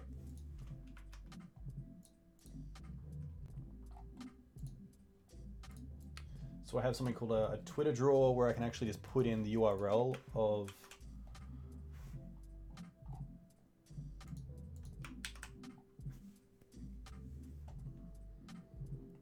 nice. So the winner of these cards, which is a Embercleave, a Hushbringer, and a Bone Crusher Giant, is RSK MTG. So to RSK MTG, if you're in chat, congratulations. If not, I will definitely get onto you through Twitter. So huge congratulations to RSK MTG, and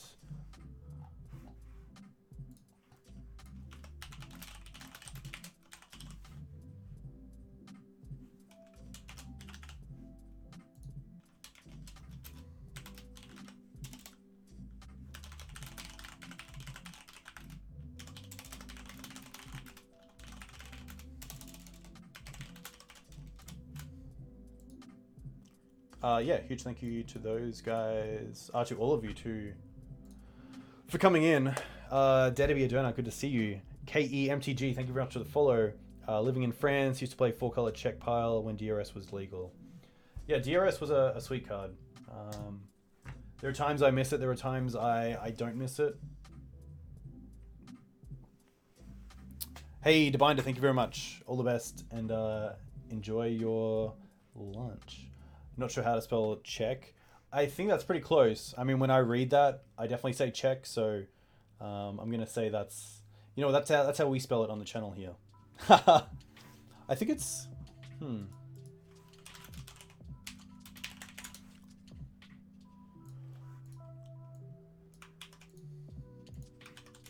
That's how you spell it.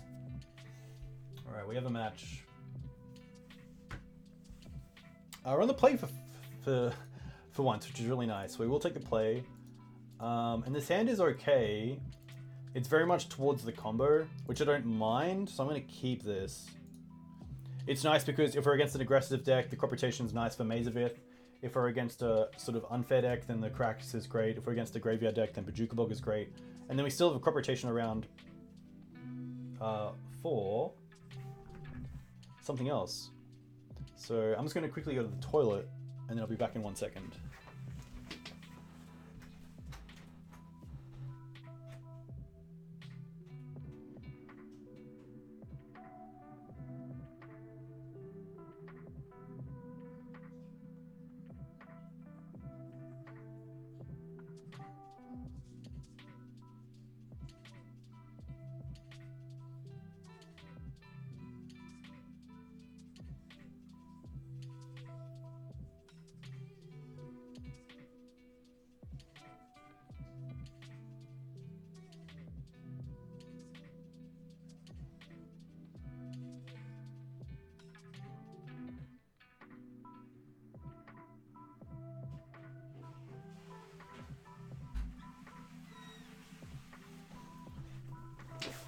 Nice.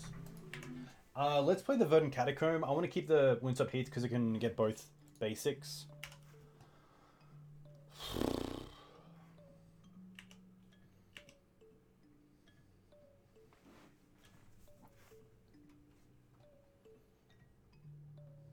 Island. Doesn't give away too much.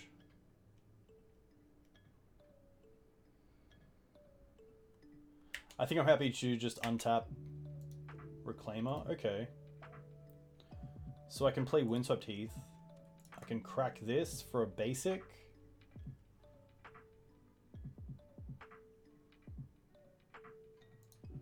And just play Reclaimer here.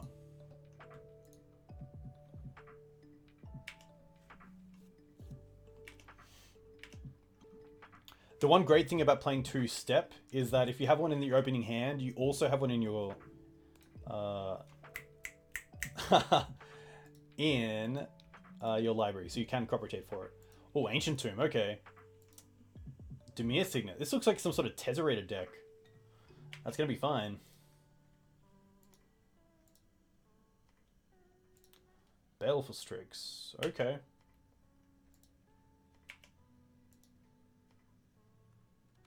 Mox Opal, interesting.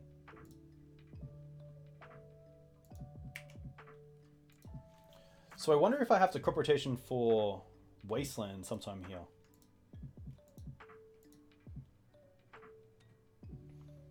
I don't mind untapping. Giver.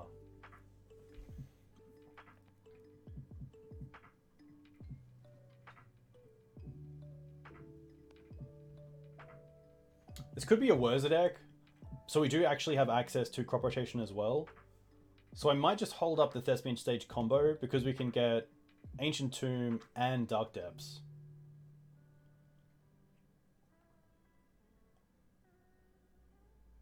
So I don't mind just playing stage here and passing.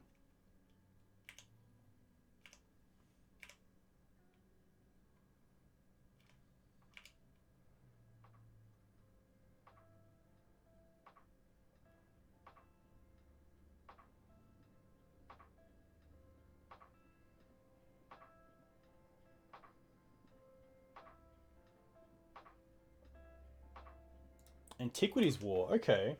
A little bit slow, but not too bad.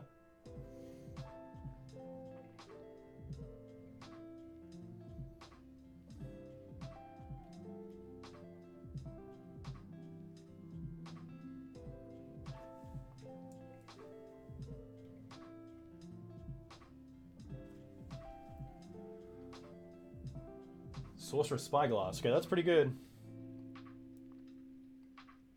Obviously here, I think we just definitely fetch and try to crop rotate.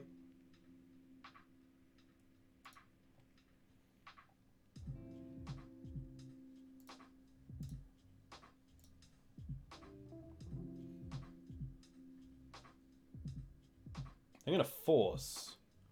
Pitching an Urza, okay.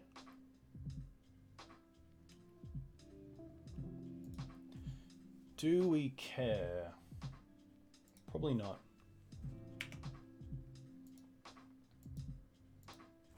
I'm pretty happy here for them just to do anything. I don't really want to use the Reclaimer because you have the crop rotation already.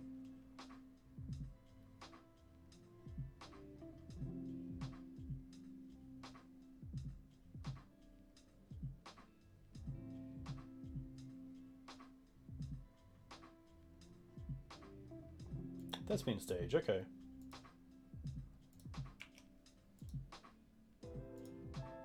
Going to attack. That's fine.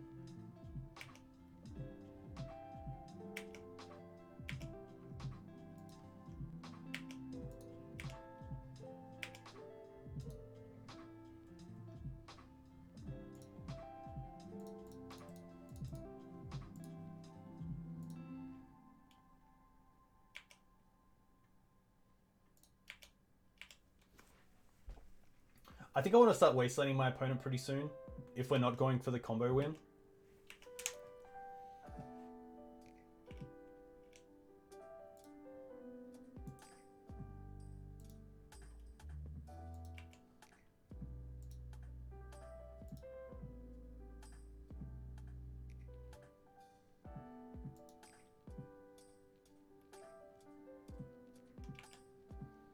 Sword's pretty good.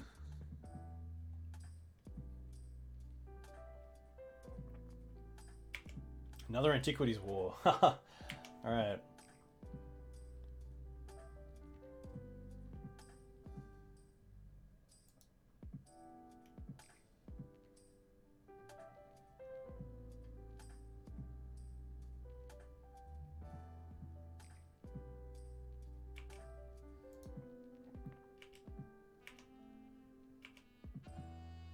Give up.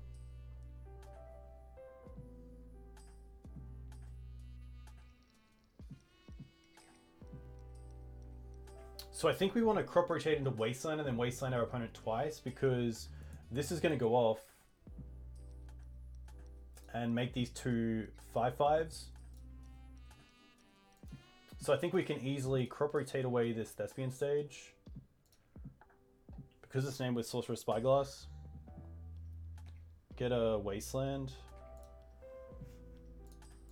Wasteland 1. Play Wasteland. Wasteland the other. Play a Giver. And then sadly pass back. This might not even be enough, because they'll have 5 creatures that are artifacts.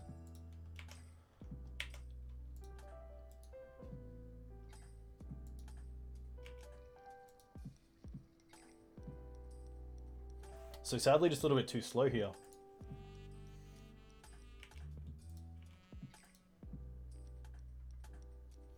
I mean, we can block 1, but it's getting pretty tough. Especially because next turn we're just going to take pretty much the same amount of damage. So happy to concede there. What do I like? I definitely like Force of Vigor. Part's interesting. I don't know if we need it. It is an extra out to Urza and Baleful Strix. I'm not too sure of the other creatures. I think Thalia is okay on the play. Gaddock Teeg seems great. Scavenging Ooze seems okay. I think Tomik can most likely come out. We can also probably drop down on a Sylvan Safekeeper. I'd rather get protection from Colorless with Give of Runes.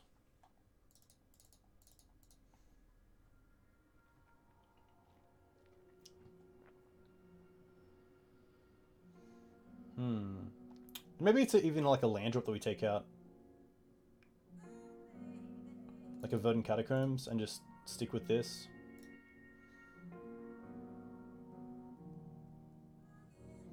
Sylvan Safekeeper is interesting. We saw that they are Dimir, so I'm not sure if they actually run any sort of counter magic. I'm just going to go ahead with this, and then hopefully we get a game 3, and we can make a little bit more of a decision based on what they brought in. I think right now Giver of Runes is just better than Mum. Giving protection to Colorless is just so good, especially with being a 1/2. You know, the power is just so good. And it just gives protection from so many things. They did show us Force, but I don't think it's worth bringing in Veil just for counter magic. I could be wrong though. Maybe it's worth bringing in Veil and dropping like 1 Knight and 1 Elvish Reclaimer. I think it's always nice to at least play it and see if it's good enough.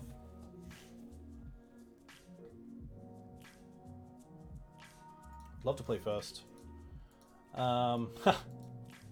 This hand's okay. It's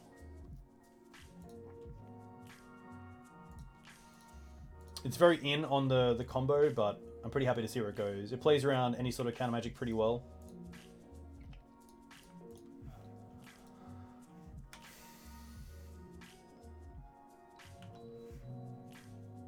If we go Thespian stage next turn, we can go again Ancient Tomb and then just have the Dark Depths combo turn 3. This is like a Charles for 1, it's not too bad. Phyrexian Revoker, okay.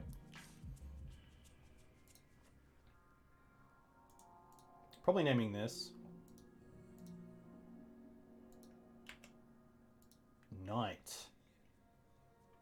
Just gonna play this. I'm gonna attack. I think even just having an artifact on their side is a lot more powerful for them than us having the Reclaimer. Because it also means it turns on Mox Diamond that little bit extra.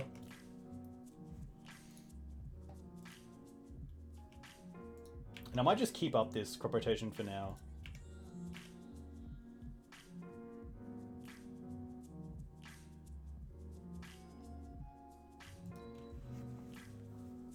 There's that Mox.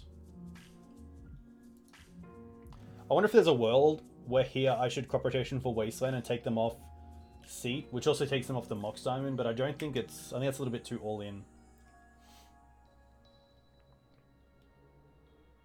Trinket Mage. Alright. Probably Spyglass.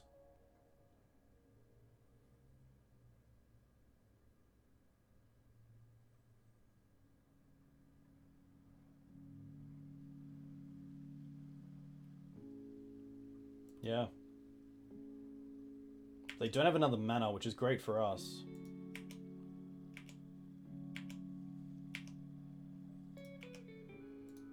So see if we can... hopefully not get forced here. Okay, we don't. We'll go and get Ancient Tomb. And then just hold up the combo.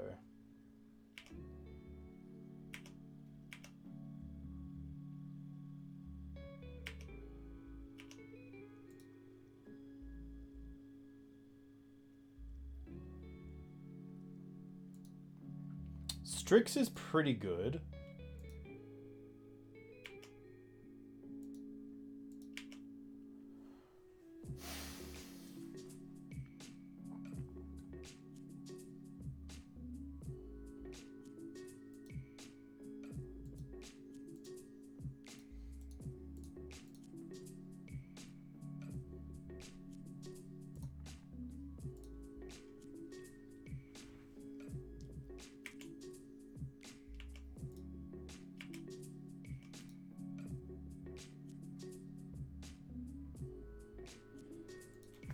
I guess they name Elvish Reclaimer so we can't get Steppe and give protection from blue.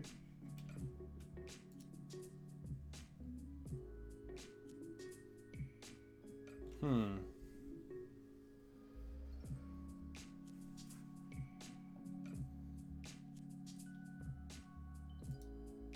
of the Reliquary. Interesting. What do they have? Ah, they have Phyrexian Revoker naming Elvish Reclaimer. Okay. Classic.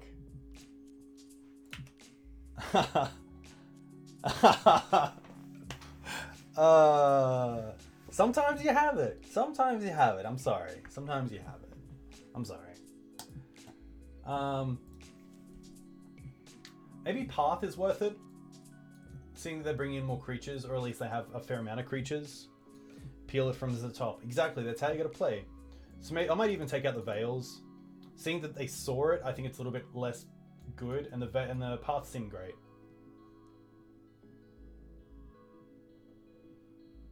Alright, let's submit the same deck.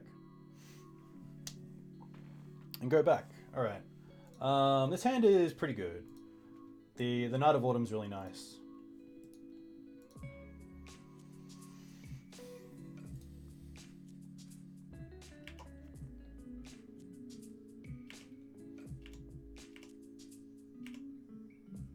Green Suns, interesting. So I can Green Suns for 1 if I want. This is definitely a matchup where I really like Collector Oof over Force of Vigor. Not only because it turns off a lot more of their stuff and interacts with them a lot more, you can also Green Suns for it. So I think we might actually just pitch the Bojuka Bog here. So we'll start off with Windswept Heath. We'll play Mox Diamond. We'll pitch the Bojuka Bog. We'll fetch for a Savannah. We don't have Wolf in the side. We're trying out Force of Vigor in its spot. So instead of Reclamation Sage and Collector Oof, we're going with Force of Vigor. which I'm not too sure if it's really what we want to be, but it was really, I just wanted to try it out to actually get an interpretation of what it is like playing with it. But I definitely like, coming from a Maverick background, I definitely like relying on creatures a lot more. Tribute Mage, okay.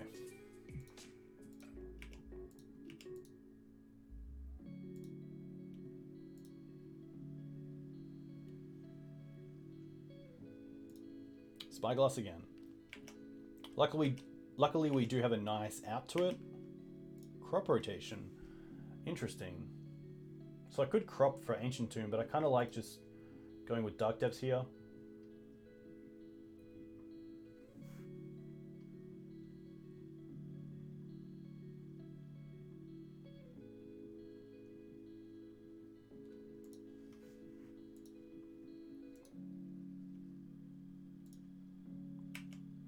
And just passing turn.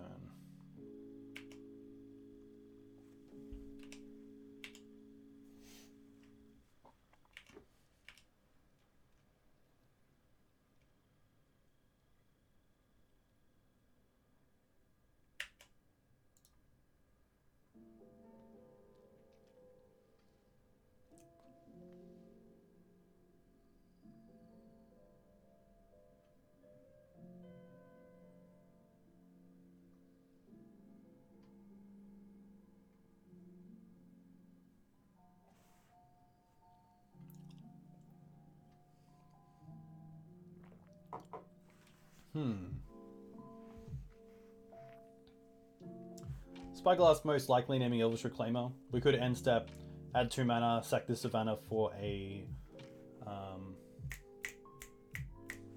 They're gonna go with Thespian stage, okay. Interesting.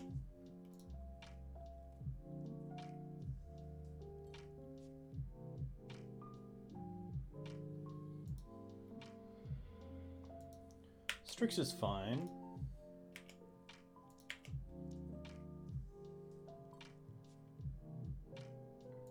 They're going to attack. Well, we can definitely block, right?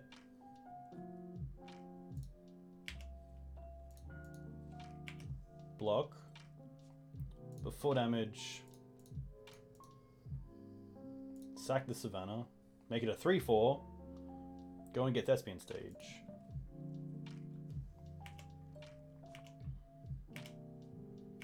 Not sure what the plan was there. Giver. I think here I just want to play out this Night of Autumn.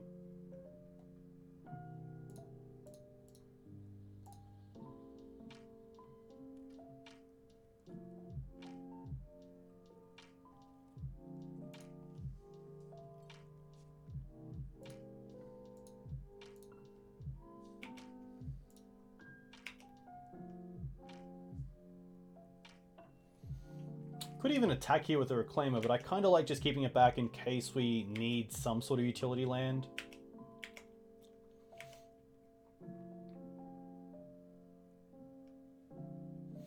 Our opponent also has 6 cards in hand, so I'm not sure what they're waiting on. It might just be a bunch of counter magic, but of course they would have countered the Night of Autumn. Getting the Sorcerer Spyglass is a huge win for me if I'm on the Dark Depths plan.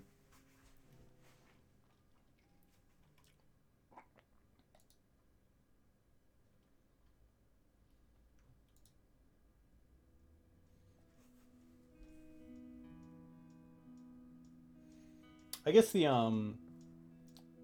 Tazenel, the one reason why we might not want to play Collector Oof is that it does interact with our own Mox Diamonds, which is a small downside, but it is a downside nevertheless. So I'm pretty happy here just to chip away with the Night of Autumn.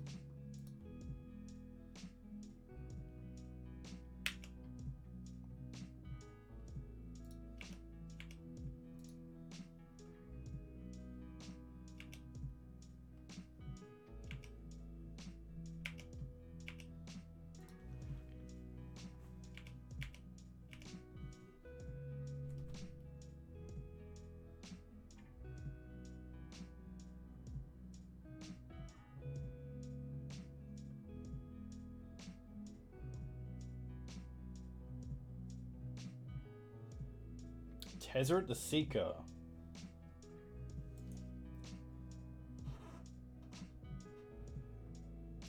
Interesting. So they could go and get something like Ensnaring Bridge.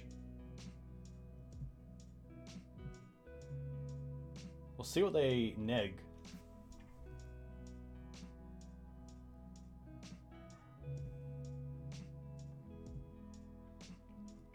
Yeah, exactly. That's very true. So the big upside is that with Collector Oof, you do have 5 copies of it in the deck, and a lot of them are tutorable.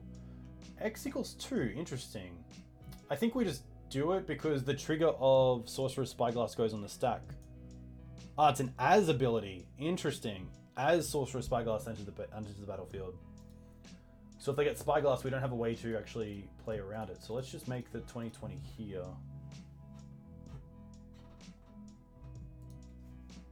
And then hope they don't have something like that copies it. That'd be pretty rough.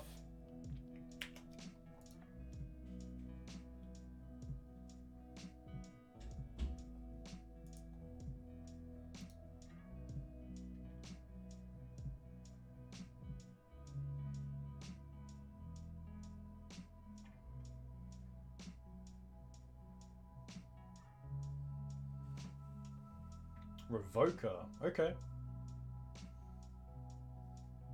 So luckily we have both Path to Exile for the Baleful Strict and also crop rotation for Step, so we're in a pretty good position.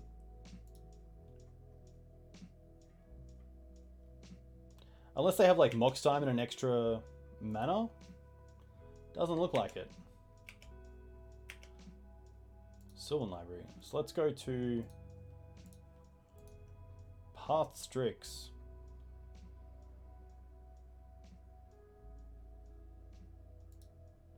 Force that, okay. I guess we'll see if we can crop.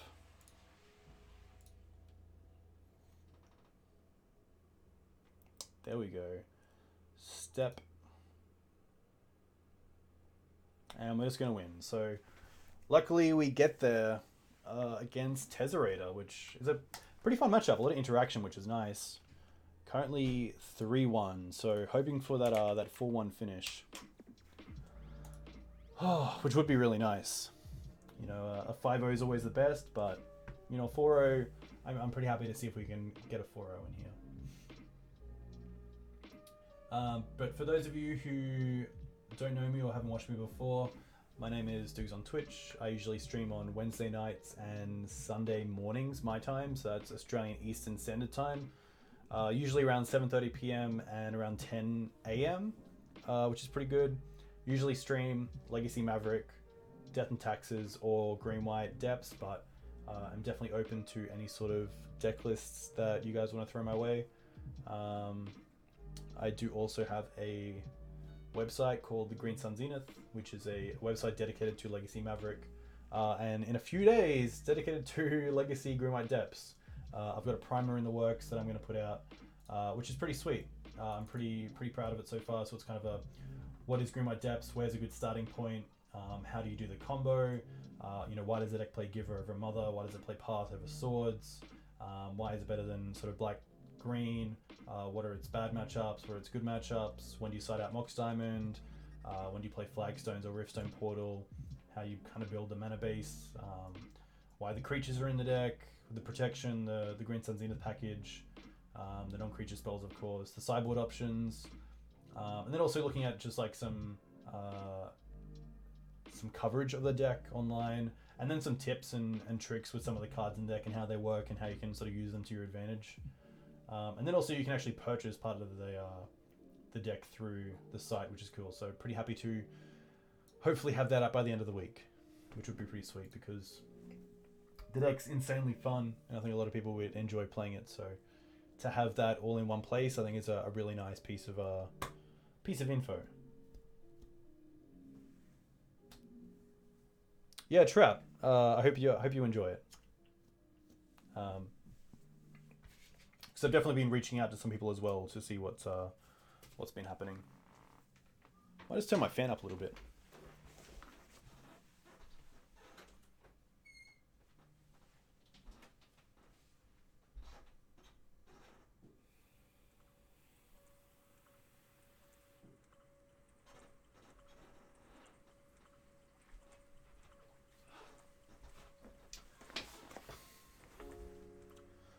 Nice. Trout Stuffing, what are you playing in Magic at the moment? What do you think of Pioneer?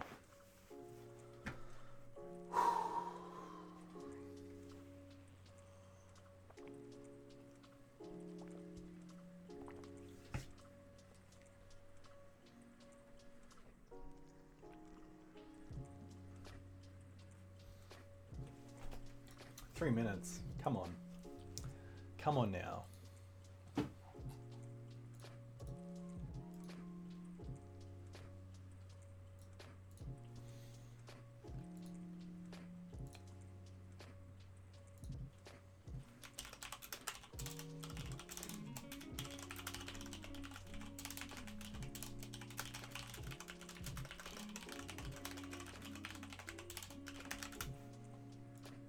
All right, let's go. Let's go for this 4-1. We're on the play as well, which is nice. But this hand's interesting. We do have the option of just like a turn 1 Zenith for Dryad Arbor, and maybe get ahead on mana that way, so I'm not too unhappy about keeping this. It's definitely on the edge though.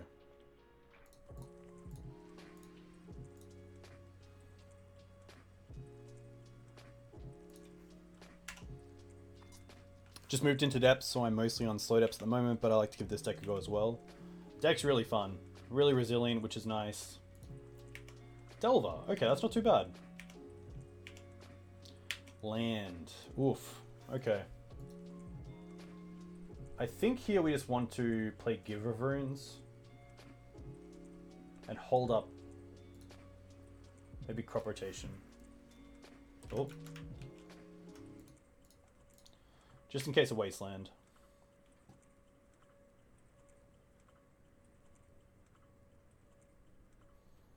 This definitely isn't the type of deck that I want to keep this sort of hand against.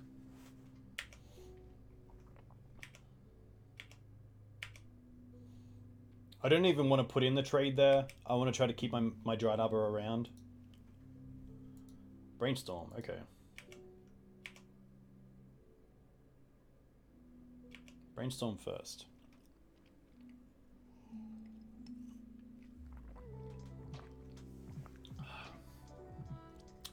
If my opponent does find a Boltier or a Wasteland, I definitely want to crop rotate for a fetch land to try to turn on Elvish Reclaimer as soon as possible. So we're just going to take this.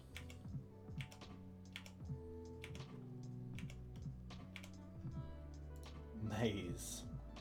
Guess that's a start. I'm just going to Green Suns for Elvish Reclaimer here.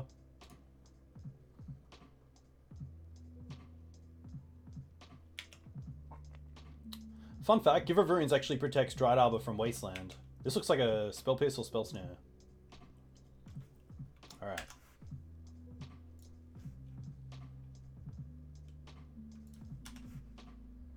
One card I wouldn't mind trying out in Greenwhite Depths is Scrib Ranger, because it works really well with neither Reliquary and Giver of Runes.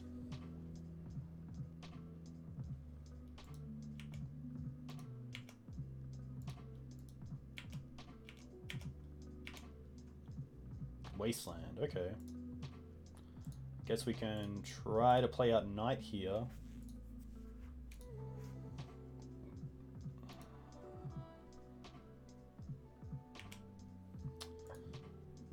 Daze is pretty rough, but at least it's out of their hand.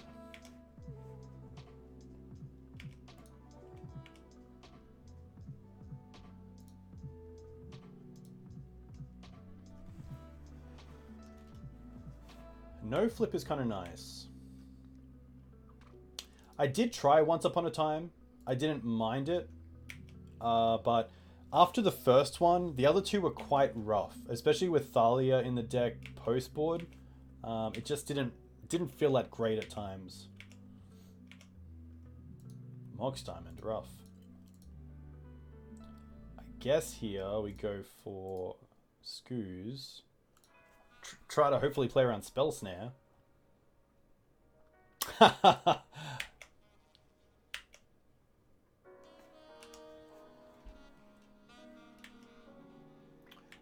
I tried it as a 4-of.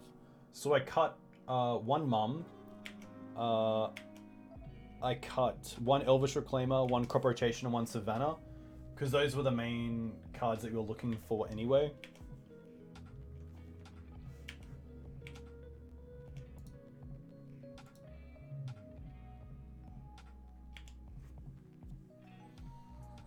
This is pretty rough. This is definitely a hand that really got shut out quite fast by Rug Delver.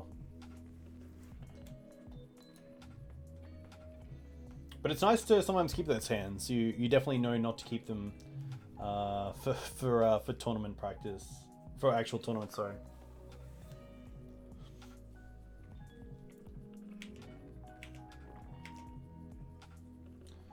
Tomik can't even cast it unless we like.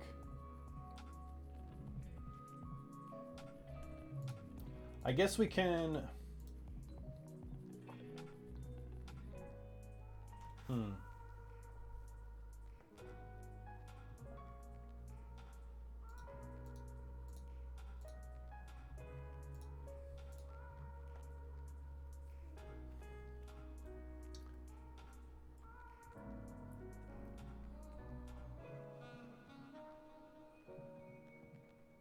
So I had the option there of wastelanding them to play around like a second Spell Snare or a Spell Pierce, but I kind of want to like Tomik Resolve and then maybe take out their red source so they can't play around with Bolt here.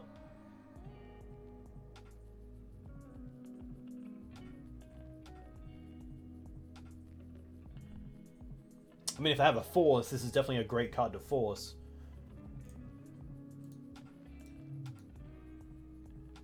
It looks like they have options as well, so not looking great for us.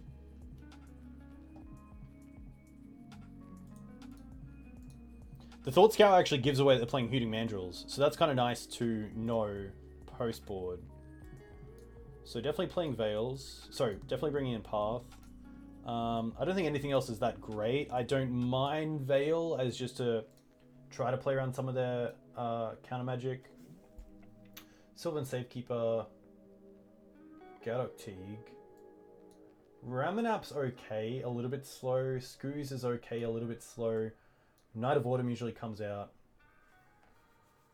I don't mind dropping down like 2 Reclaimers just because of how it is in the matchup. Especially with the bolts around, it's pretty hard to get it online. Cutting one more card. I think it's a crop. The 2-for-1 kind of hurts. Especially against the deck with so much counter magic. And also Mana Denial. This hand's okay. A little bit weird with the step, but I'm happy to keep it. And just Green Suns for Dryad Arbor again on my opening.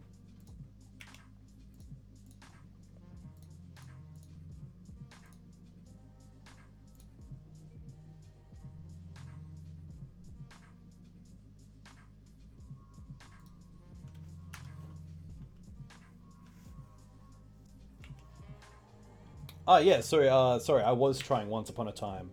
And it was fine, but there were times that I missed, which is pretty rough. Grafdigger's Cage, interesting.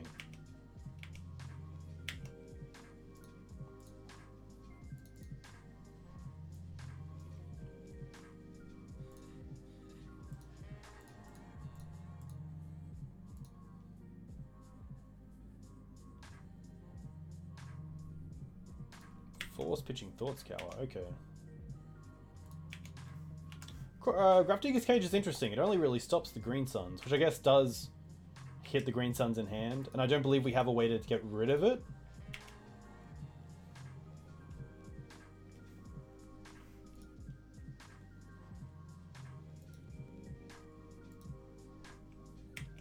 I just really like the second copy of Steppe, just because a lot of players don't... Ooh, this is interesting. I think the Mox here is better than Steppe. The second copy is mainly because it's not something that players play around, and if you draw it during the game, you don't have it as a crop rotation target, so it's just nice to have the second one. And because the mana is actually quite...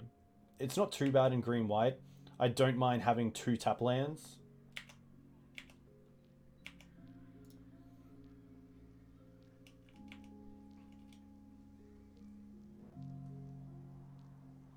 But I think it's definitely like the flex slot of the deck. I don't think every deck should be playing both. It's really just a case of me wanting to try it out and see how it goes, which I think it's done pretty well. I think players don't play around the second. If they're fetching here, this is most likely just a true name, which is pretty good.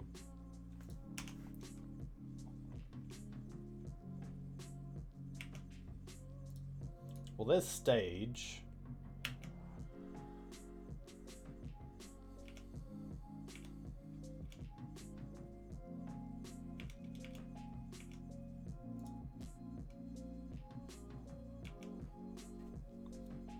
One of the reasons to fetch for a basic planes here to cast the Tomik is that Thespian Stage can cast a basic in response to Wasteland and then allow the Wasteland to fizzle.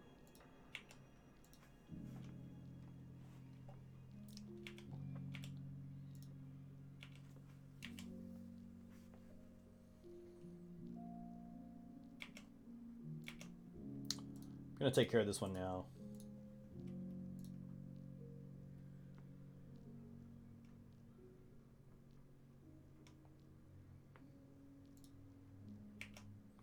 Not usually a deck that runs basics, so...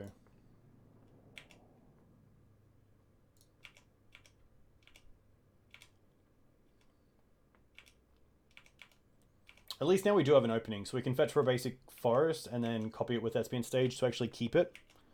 The current record is 3-1. We're down a game against Rug Delver, though.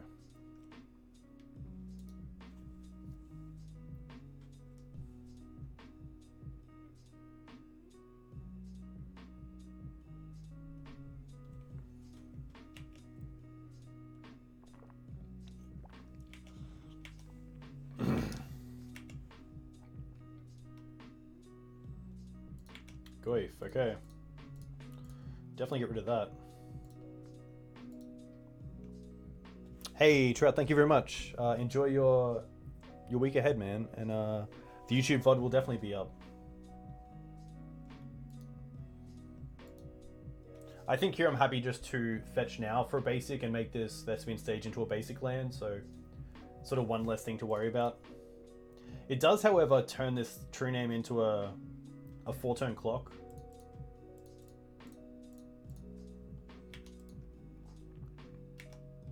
A little bit scary. Reclaimer. Interesting.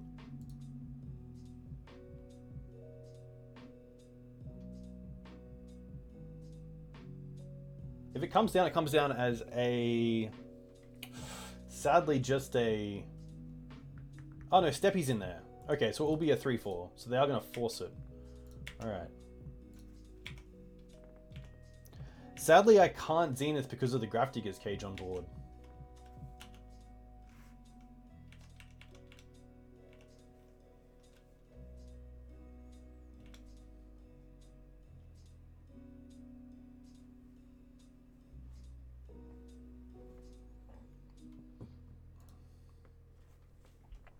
Yeah, the artwork's weird. I think it's for an MTGO kind of premiere card. Delver, alright. Down to one card as well, my opponent. Windswept Heath. Not great. Definitely attacking. I mean, if they trade with the Delver, I'd love that.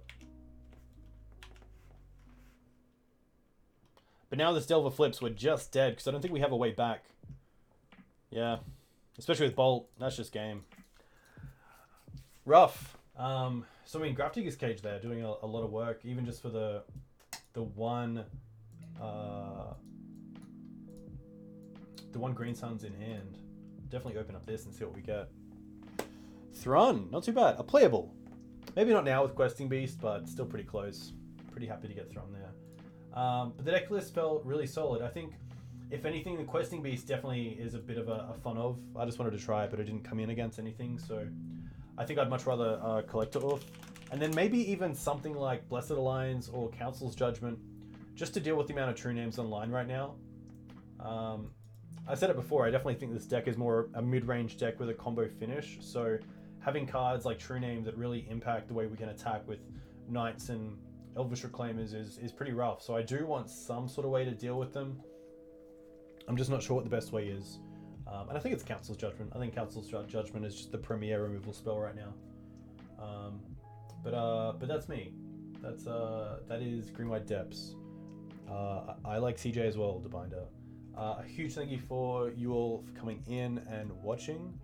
If you want to reach out, you can find me on Twitter at Twitter/Dukes on Twitch.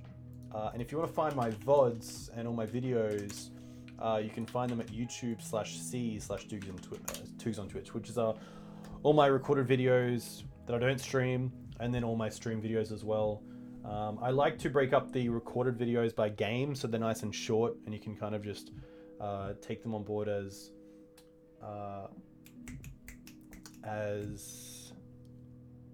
fast as you want.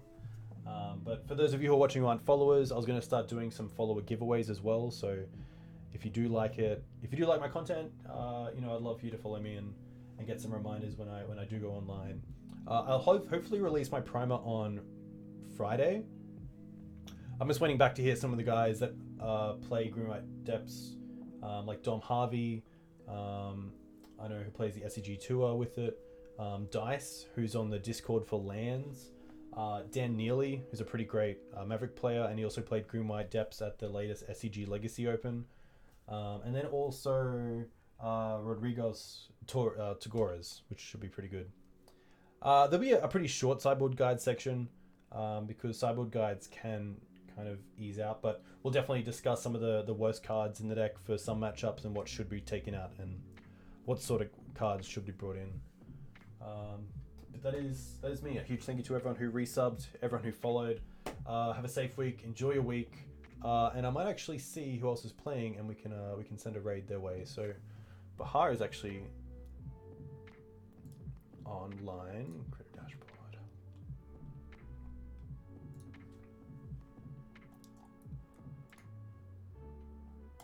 Who I believe is actually playing maybe Pioneer,